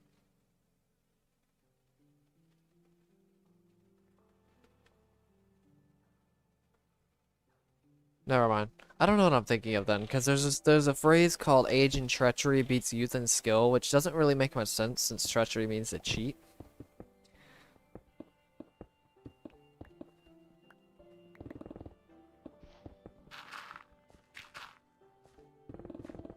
Unless it's a different definition of treachery that I'm thinking of.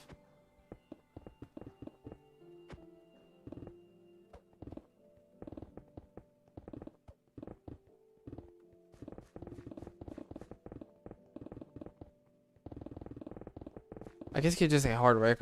Hard work always beats using. God dang it.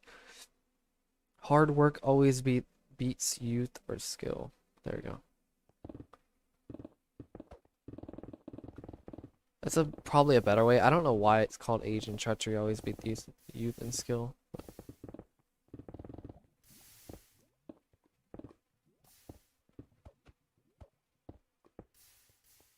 I mean, there's a lot of weird words I saw in I I remember in well, I don't actually remember them, but I remember there were a bunch of weird words in I think it was English 4.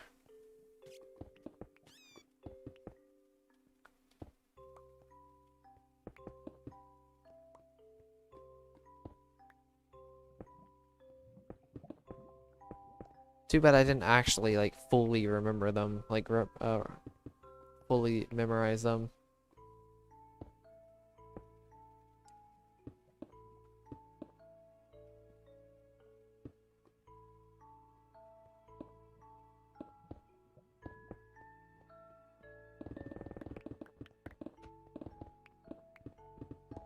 It was like every single week we had a list of words and we had to pick one word or something like that.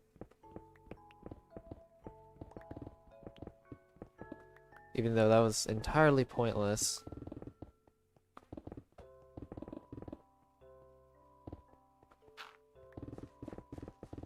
Especially since those words were so far out there that you really didn't really need to know any of them or have any use whatsoever.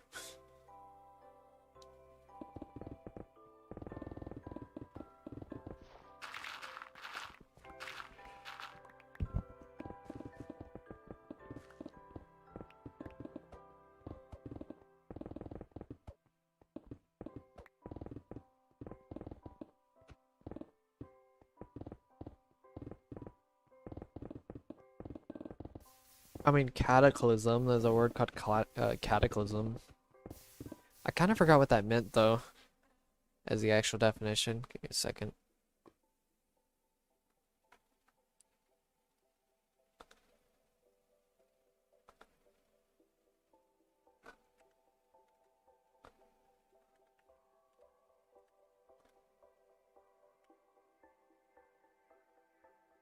Cataclysm is a violent event. Oh, so cataclysm is a violent event in nature, really.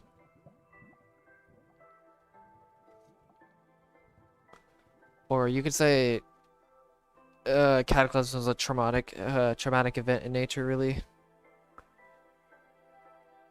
Or a destructive event in nature.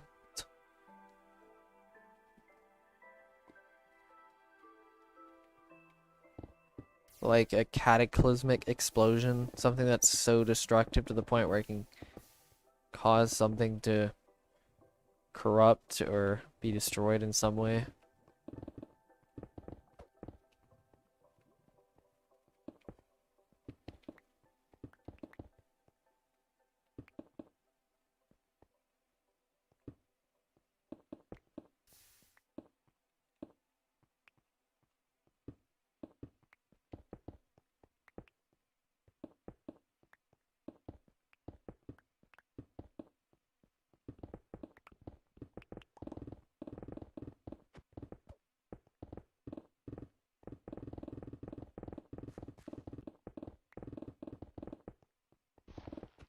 Oh, that was a very specific word I'm trying to think of.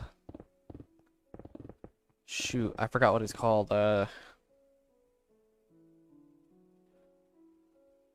It's like dubious. I don't know. Uh,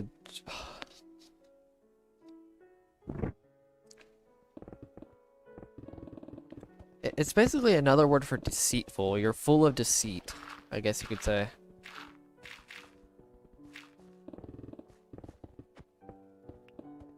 I completely forgot what the word is called. You're being super sneaky, really. That's all I know. It's funny how I know the definition, but not actually what the word is. Duplicitous, I think it's what it's called. Wait a minute. I think it's called duplicitous. Duplicit? Duplicitous? I don't know.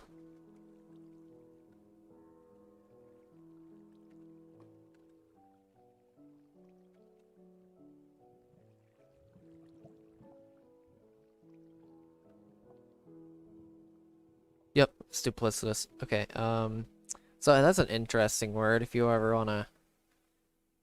I don't know if you've heard it or not. I've never heard this word until randomly. It's like, oh, that's an interesting word. So yeah, there's a word called duplicitous or duplicit. Means full of deceitfulness, or it's just deceit.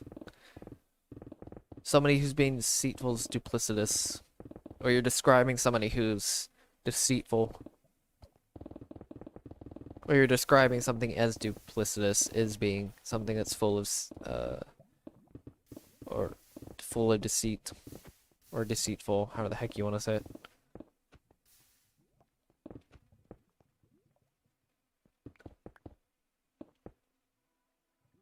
Okay, it's okay, I don't even know how to spell it actually. It's D-U, it's, Duplicitous. So duplicit, O-U-S, duplicitous.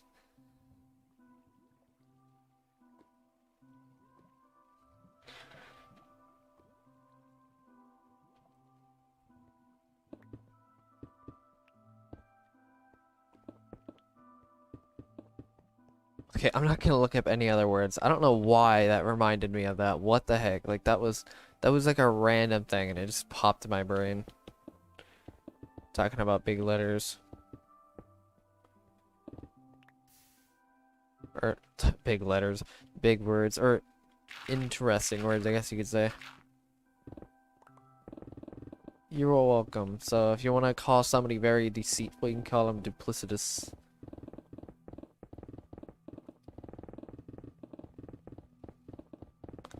Somebody who is deceitful is duplicitous, or you can call it a plan. So a duplicitous plan is a sneaky plan, or something. I don't know, anything of that sort.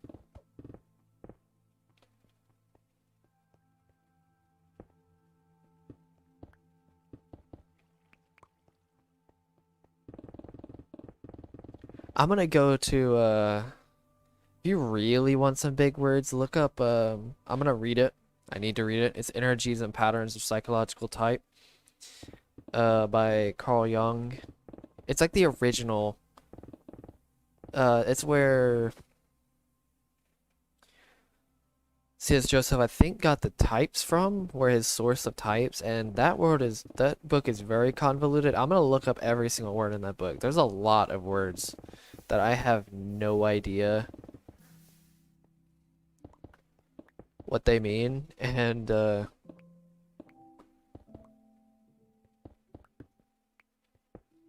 so I'm gonna look that up and see what I can find. I'll probably read that eventually, seriously. Like, that's definitely a book I'm gonna have to read if I'm entering, if I want to get more in depth with psychology.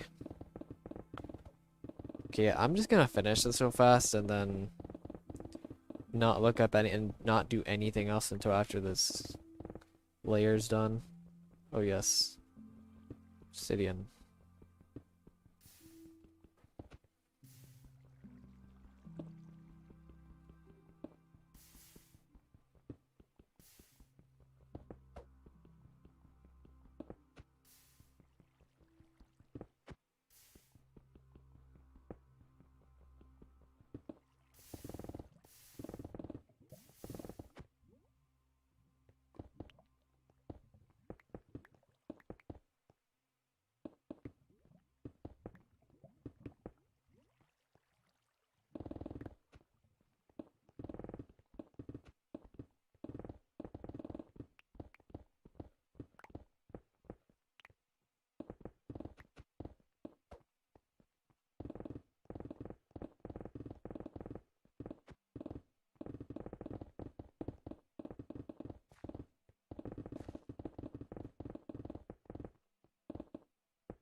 I think it's pretty interesting. I don't know if I'll ever actually really use some of these words unless I get more common words to use.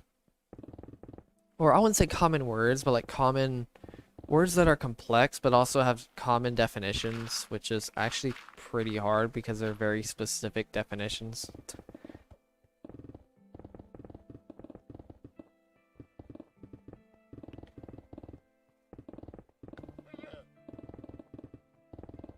And you have to deal with them being adjectives, verbs, nouns, stuff like that. Deal with that. So you may not even use the word, even if you know the word and the definition, you may not even really use it correctly. Like the word convoluted. I'm pretty sure it just means messy, just based off the definition, and it's weird, I know how to use it, but I just don't know, like, specifically what it means, like, to a definition.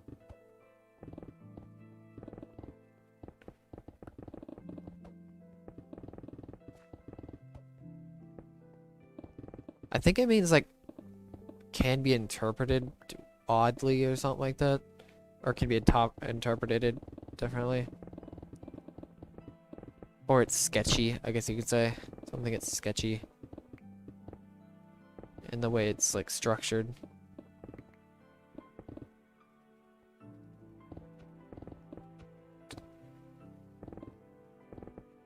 What's up, your mom?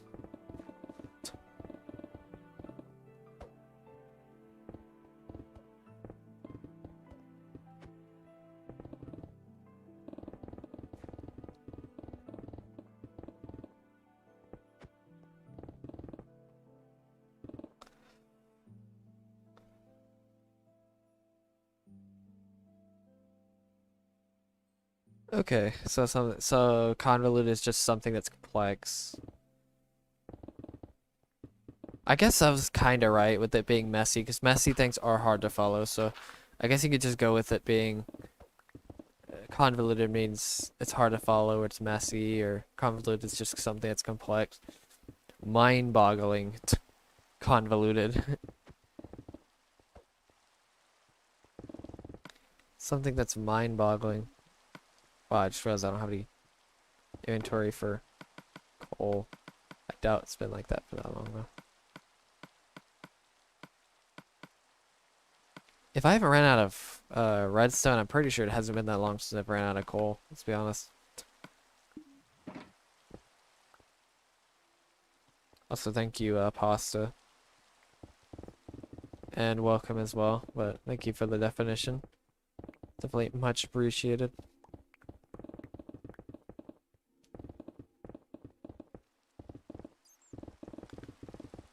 I mean, I can kind of, like, it's kind of weird because I can kind of judge based off of, like, what somebody says.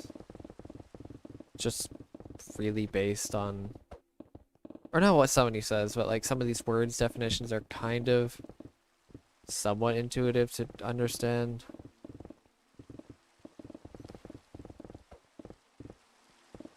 As long as you just analyze the sentence at hand.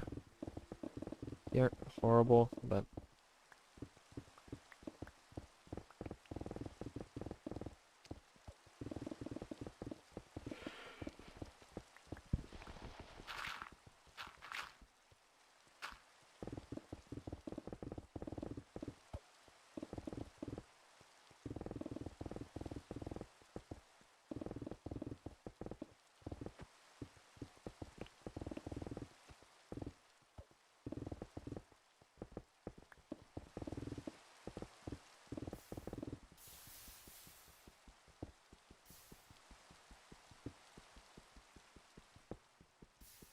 oh god, here we go. All the obsidian I had to deal with. I'm really glad. I'm really glad that rain doesn't do much to lava, thank god.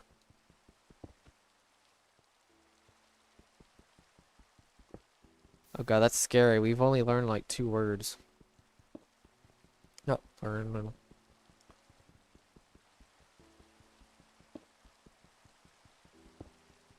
It's kind of weird. I actually have the opposite. I use it right, and I don't even realize I'm really using it right. I mean, there's sometimes where I question it, and sometimes I do use it wrong, but I'd say for the most part, I can usually get it right. But, I question it a lot. That's why I try not to use bigger words, because usually there's a lot of words I hear and I don't really question their definition that much entirely. I still get it right to some degree at least, even though I don't entirely know if I'm right or not.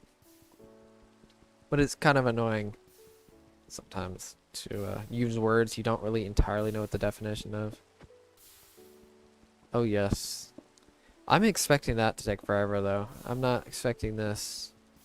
I mean, you gotta compare insta-mining with this, like...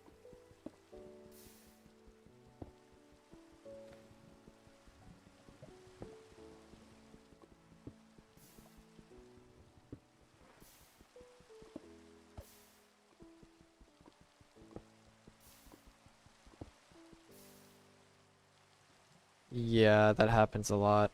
Mine is more like it's kind of annoying not figuring out what the context of the word, or it's kind of annoying not exactly knowing what the definition is, but like having a general idea of one. It's kind of frustrating sometimes. It's like, because you look kind of ridiculous when you do something like that. It's like, because it's like, wow, you don't actually know what you're talking about if you don't know the word. It's like, well, I know the general idea, but I mean, you still don't know the definition. It's like, yeah, I still don't know the definition.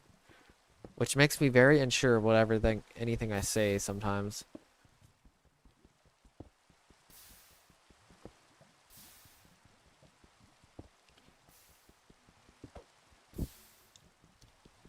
I hate having just general context. I'd rather just look something out and look something up, or at least now I don't really care that much about. I used to really only try to just only do general context, but most of the time now I get annoyed by it, so I try to look it up.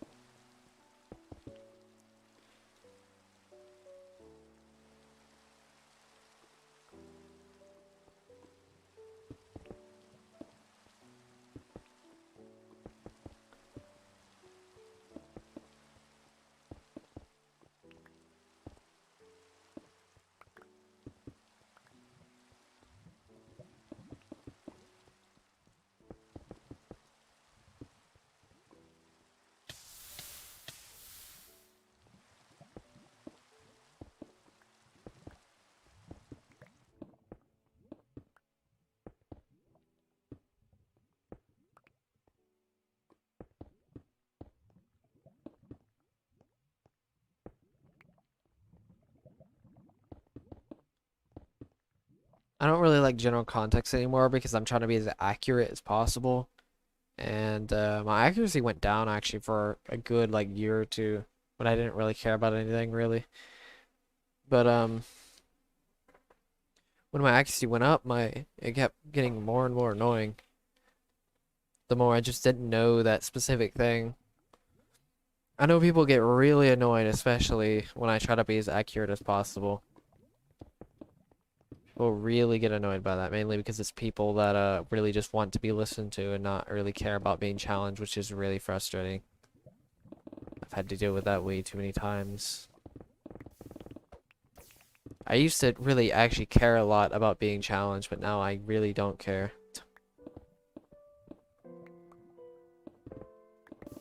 Because it's always a win-win situation when somebody challenges you. Always.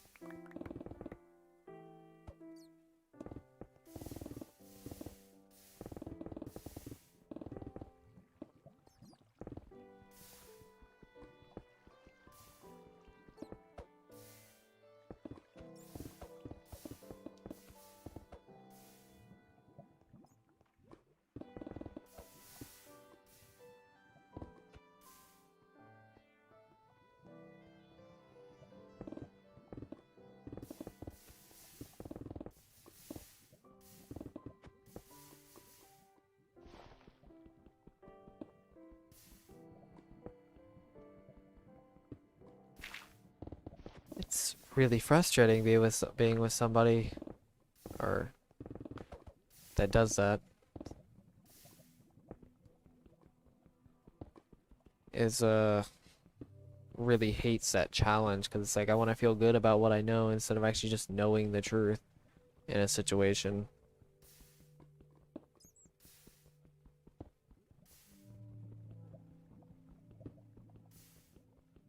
That's why accuracy is important.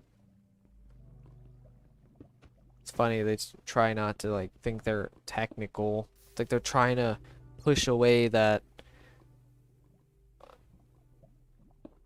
I'm trying to look smart instead of and trying to just care for everybody instead, but it's like nah.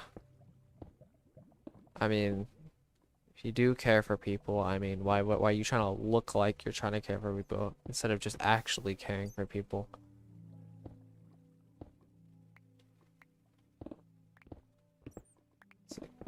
It's like that's so frustrating.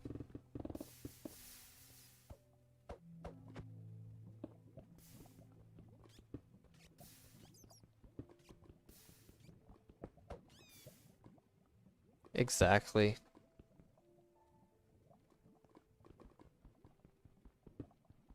It's wiser.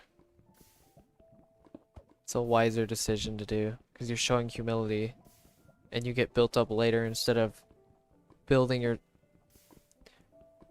what's up, Jack? Tomorrow for sure.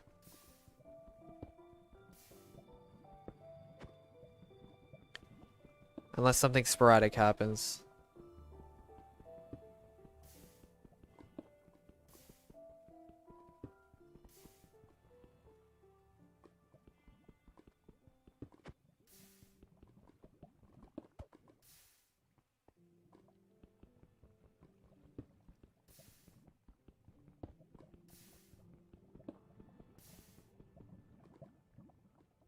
Hey man, I may not even finish this layer today. It doesn't even matter if I don't finish it. Finish it. It doesn't even matter if I finish this layer today. It's all gonna ride on tomorrow. Not really. It's not that much slower. If not even slower at all, because I don't have to deal with it later on. The top layer. It really doesn't matter if I use sand. I used to use sand, but I realized how annoying using sand was. Also, I'm trying to keep as much sand as possible. I don't really care too much about the stones, so.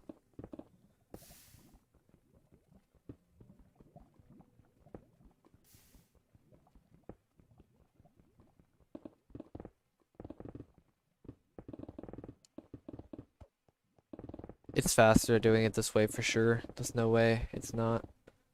First thing is, I get to keep all the stone is really easily to just replace in my inventory, so I can just mine a bunch, replace it, mine a bunch, replace it, and it's quicker because I can place blocks next to other blocks instead of waiting for the sand to fall itself.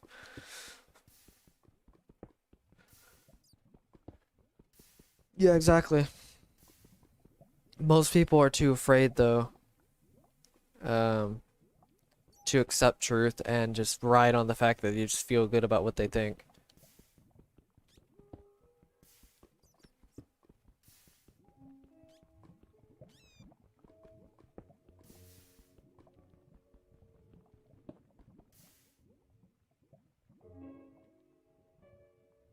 No, that's the problem is if you hold on to a thought so too much to the point where you just I know this, I know this, I know this, and then somebody comes in and actually just destroys you. It's like, yeah, maybe you shouldn't hold on to that thought so much. Like, I think it's Plato, I think said it was, pretty sure I'm not 100% certain on it. It was, the only thing I know is that I know nothing. People need to keep that quote in mind. There's a reason that quote has been said. What do you mean you disagree? Who do you disagree with what? The placings? Placing the stone down is faster? Or placing the sand is faster? This is way faster. Because I don't have to place all of it at once. I'm gonna have to refill. I'm gonna have to fill every block with a block anyway, or fill every lava block with a regular block anyway. So it's not gonna matter. This is technically faster. Over time, maybe not short term, but long term, yeah. And I don't have to deal with sand later and grabbing sand. So this is technically faster. I don't have to deal with more inventory garbage. The only thing I have to deal with is just refilling it, like, and refilling it's right there. I can refill it in like 30 seconds.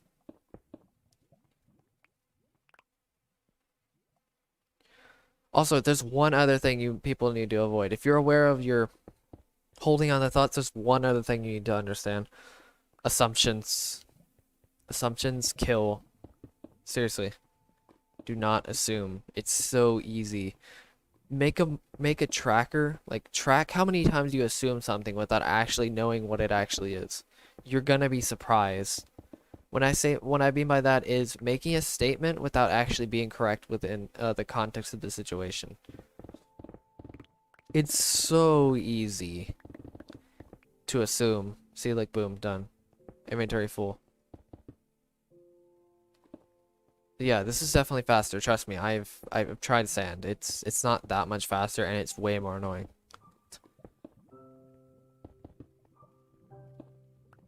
Now, if it was like actually no, even massive lava pools wouldn't even be that much slower. If not at all, honestly, it really isn't that much slower. If not at all, I'm pretty sure this is faster. I'm like actually very certain if you count inventory. Trust me, I have assumed and I'm aware of my assumptions every single time I do it. It's like, god dang, I assumed. I do it, it's like, god dang it, I should not have made a statement. Because how to avoid assumptions? Questioning. But the thing is, a lot of people assume they know the context of the situation, even though they don't actually know. They try to make their statement instead of questioning it, which is really hard for a lot of types to do.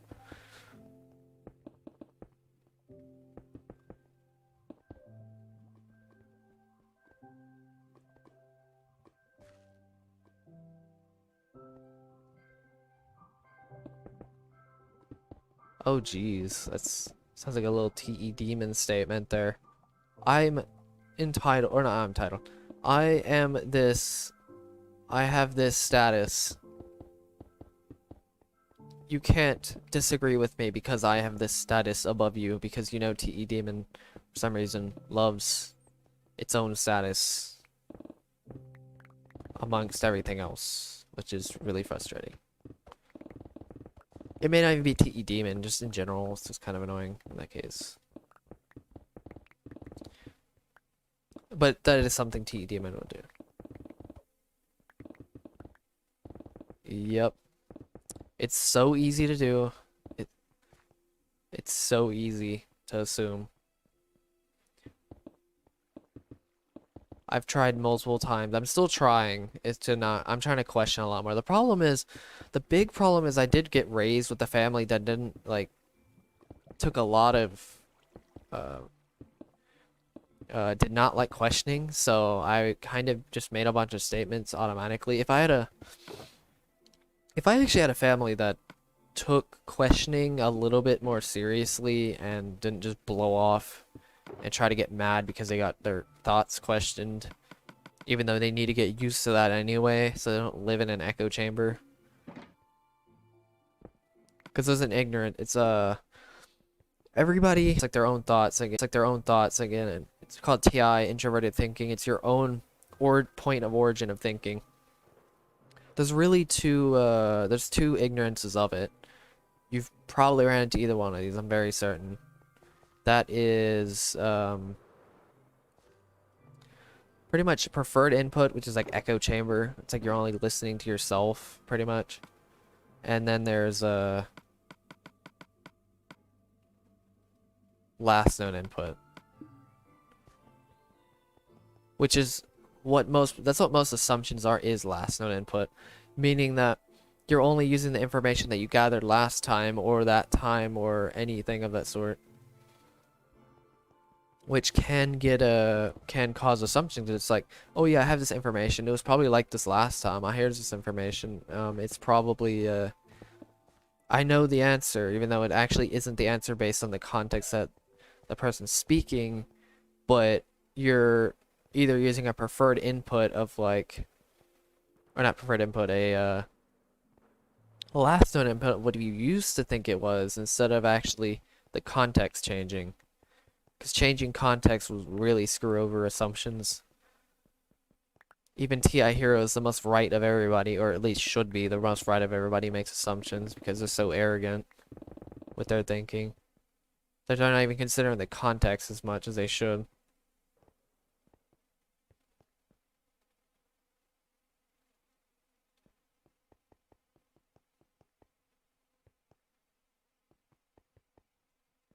It's really funny how like people always, oh God, with the argument thing, like it's just people just avoid. It's just stupid. It's like a societal echo chamber. It's like they avoid accuracy for the sake of just being liked by people because they care for them, and then they want other people to care for them. Sounds a bit weird, but they care for other people, so other people can care for them, even though they don't care at all about accuracy. Because it's like, ooh, you're not that likable because you're trying to be accurate instead of like. It's funny. These are the same people that want to be accurate or want to be right, even though they're actually wrong at the simultaneously. Even though don't want to be, they don't want to be accurate because they don't want to be called a little prick by everybody else and devalue themselves, even though they'll actually become more valuable to other people because they'll actually have accurate information.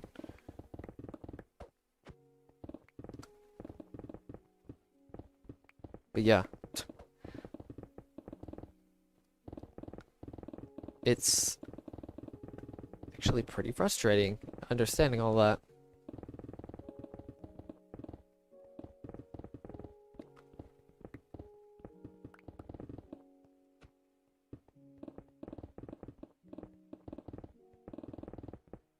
It's like, ooh, I'm so intelligent. I'm gonna judge everybody else's intelligence. And then guess what? Society literally has intelligence as like on a pedestal. Ironically, though, the same people who they admire being intelligent are also considered little pricks at the same time, which makes no sense.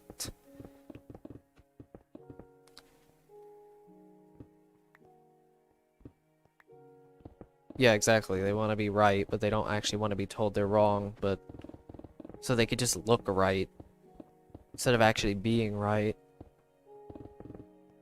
Because the thing is, if they are right, it's gonna hurt other people because the truth itself is fire, basically, and it burns you whenever you touch it.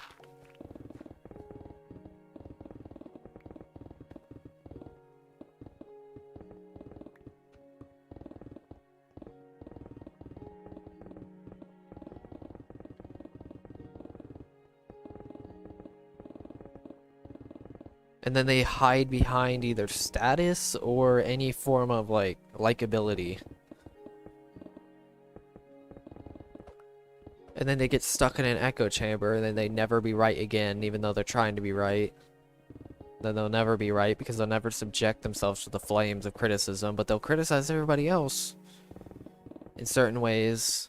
But they themselves won't be criticized, you know, because you know my hypocrisy. My hypocrisy, I guess you could say.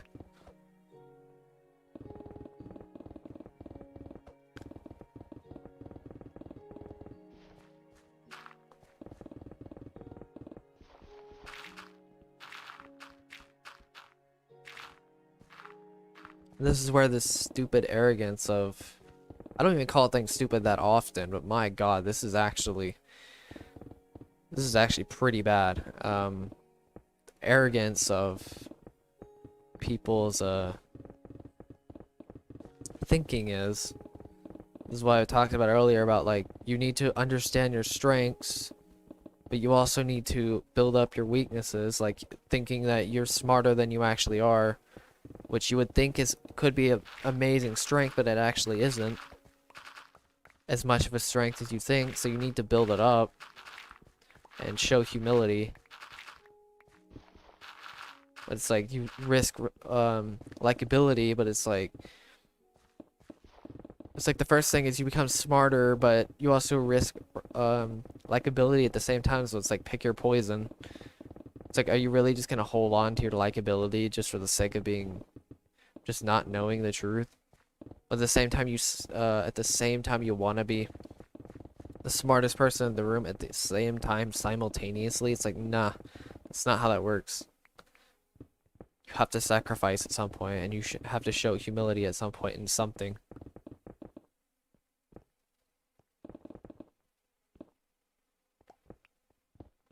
Oh, thank God. You're really lucky because I wish I had somebody like that. I think I only have like maybe one friend do that, but I'm not even too sure if he like fully listens to it. But I haven't actually criticized that many people that often. I will at some point, but honestly, not many people that I know of actually. Pretty much almost nobody that I know of actually can really take. But I mean, to be fair, I can't say much because I haven't actually criticized most of my friends, maybe like a couple of them, but it wasn't that. We're not criticized them, but like told them they were wrong. But most of them actually are pretty accurate to what they're saying. It's kind of funny because I either have the people that are really accurate that actually aren't wrong that often, but if they are wrong, they won't listen. But I also have the other side of the coin, which is the people that are wrong most of the time, but they won't listen to other people. So it's kind of weird. Either people that are really accurate or really inaccurate. Like there's no in between, I've noticed.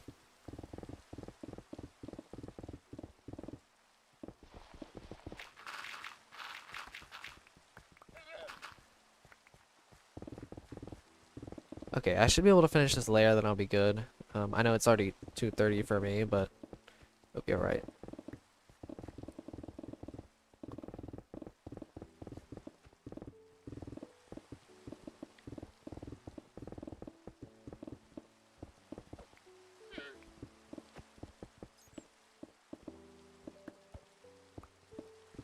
Because the thing is, if you hold on to a truth, though, it's just like, or a thing you know, it's because you feel good about the thing you know. If you actually were towards truth, you would actually just listen to the other person. That's the thing, that's the biggest problem. Because TI is a reflection of your logic is a reflection of how you feel about something. So if you just try to feel good about it, guess what? It's going to reflect what you know about it. Or what the logic of it, I guess you could say. The actuality of it. Which means you're going to hold on to it even more, and then when you take criticism, it's just going to backlash. You're just going to reflect to how you feel about it, instead of actually knowing and taking the full criticism of other people's thinking.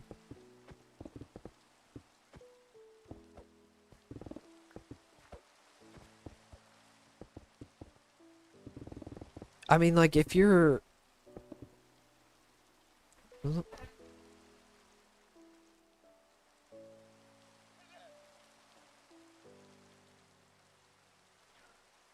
My thing is, I have a problem with questioning my beliefs. I try to be as accurate the first time, but it's hard to re-question my beliefs. But my thing is more like... So that means if I have a hard time questioning my beliefs, if other people question my beliefs, then I have to question them. Like, I use other people to question them, if that makes sense. It's pretty hard for me to actually question my own belief. The thing is, but that's why I have to constantly gather input in general, just to figure it out. If what I know is actually the truth with kind of situation. And if somebody else questions my beliefs, then I have to fully listen because I have a tough time questioning my own beliefs to begin with, so. And the only way to really get out of the echo chamber for me specifically is reading. Which I definitely will be continuing to read. Yeah. For sure. Or at least I'll be very open-minded to other people's thoughts and very skeptical. Or maybe not very open-minded, but at least see what they say and if it even makes sense. And be skeptical of my own thinking simultaneously. Or pretty much be as accurate as possible, but also understand that other people also have other accuracies that I may be missing in my thought. Because if you don't have all the information, obviously you won't get to the best thought process, so.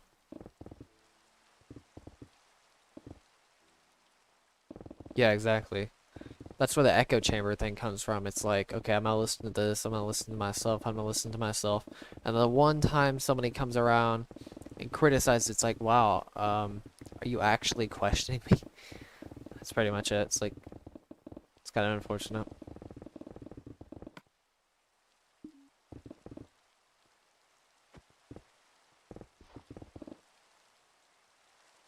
I'm not surprised by that. That's the problem. It's like, oh yeah, I know I'm right. I know I'm right. And it's like, how about you just stop thinking you're just right about things? Like I have a friend that always says he's right. The problem is if you think you're right all the time, guess what? You're probably wrong in in most scenarios because you're just holding on to the thoughts you already have. And do mind you, this is a TI hero. This is a TI hero. Probably some of the most, probably one of the most intelligent of the, if probably the most intelligent of the types, if you account for just pure logic alone. The best at verifying their beliefs and other people's beliefs, but the problem is that it can get too arrogant and too use its thoughts too much instead of listening to other people's. Because everybody's context is different in certain scenarios, but the problem is that if they don't listen to it and they just avoid the input entirely, then it's like, yeah, it's not gonna fly.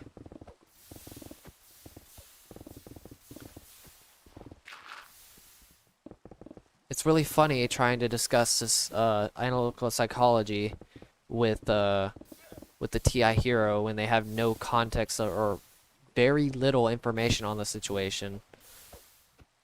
It's really funny seeing them trying to like get around it. It's like, dude, you're literally pigeonholing yourself.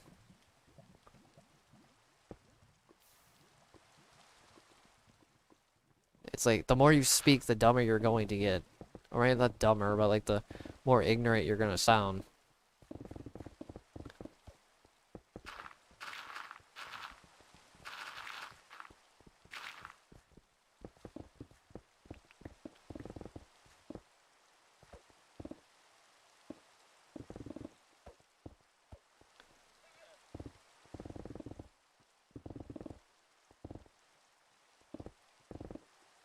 The problem with the other side perspective is that if you don't have all the information though, and you just pull up some information about it and not actually fully stretch it out, that's when it becomes a problem. That's when the questioning your own beliefs kind of gets to an issue.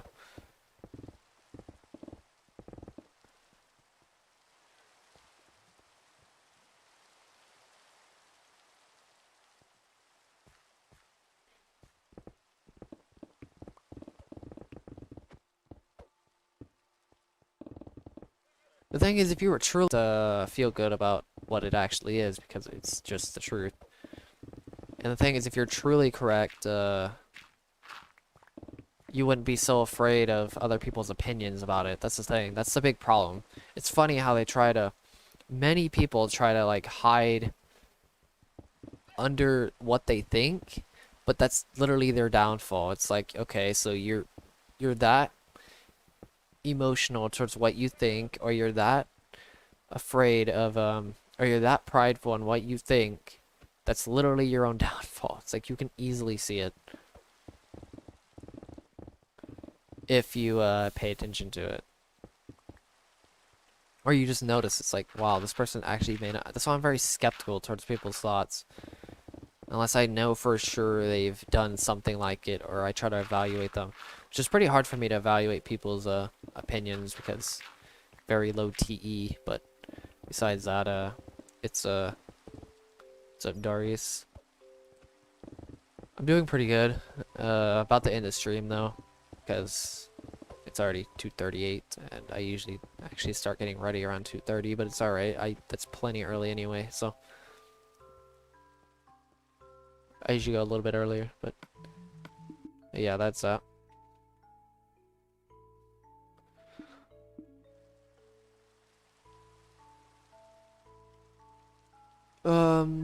Yeah, I will make a post tomorrow about stream. Actually, I'm gonna get rid of this lava real fast, and I'll end it.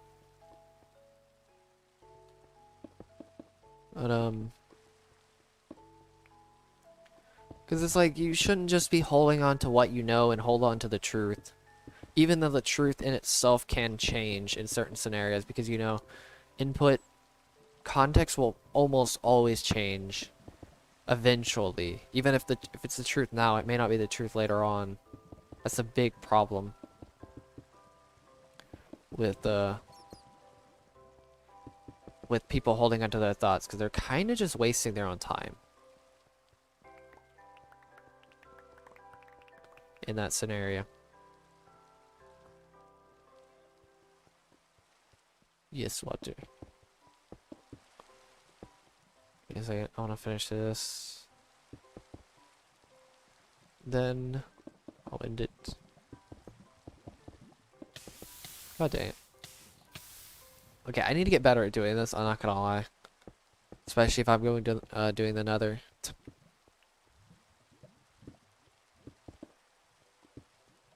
No, I don't have to deal with llamas as well, thank God. Or this quote, it's what you know, the only thing you should know is that you know nothing. I think it's actually what I know is what I know nothing or something like that. It's a quote like that. I think it's by Plato. It's like it's something of that sort.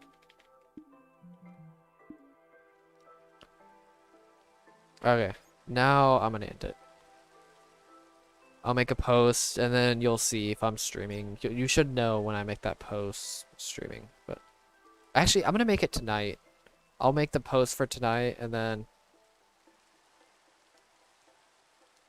I'll stream tomorrow. But the goal of Legacy, all of this, the goal of this world is just to mine out the entire Legacy world or classic size world. But yeah. It's in the description if you want to see a little bit more detail. It's pretty short though.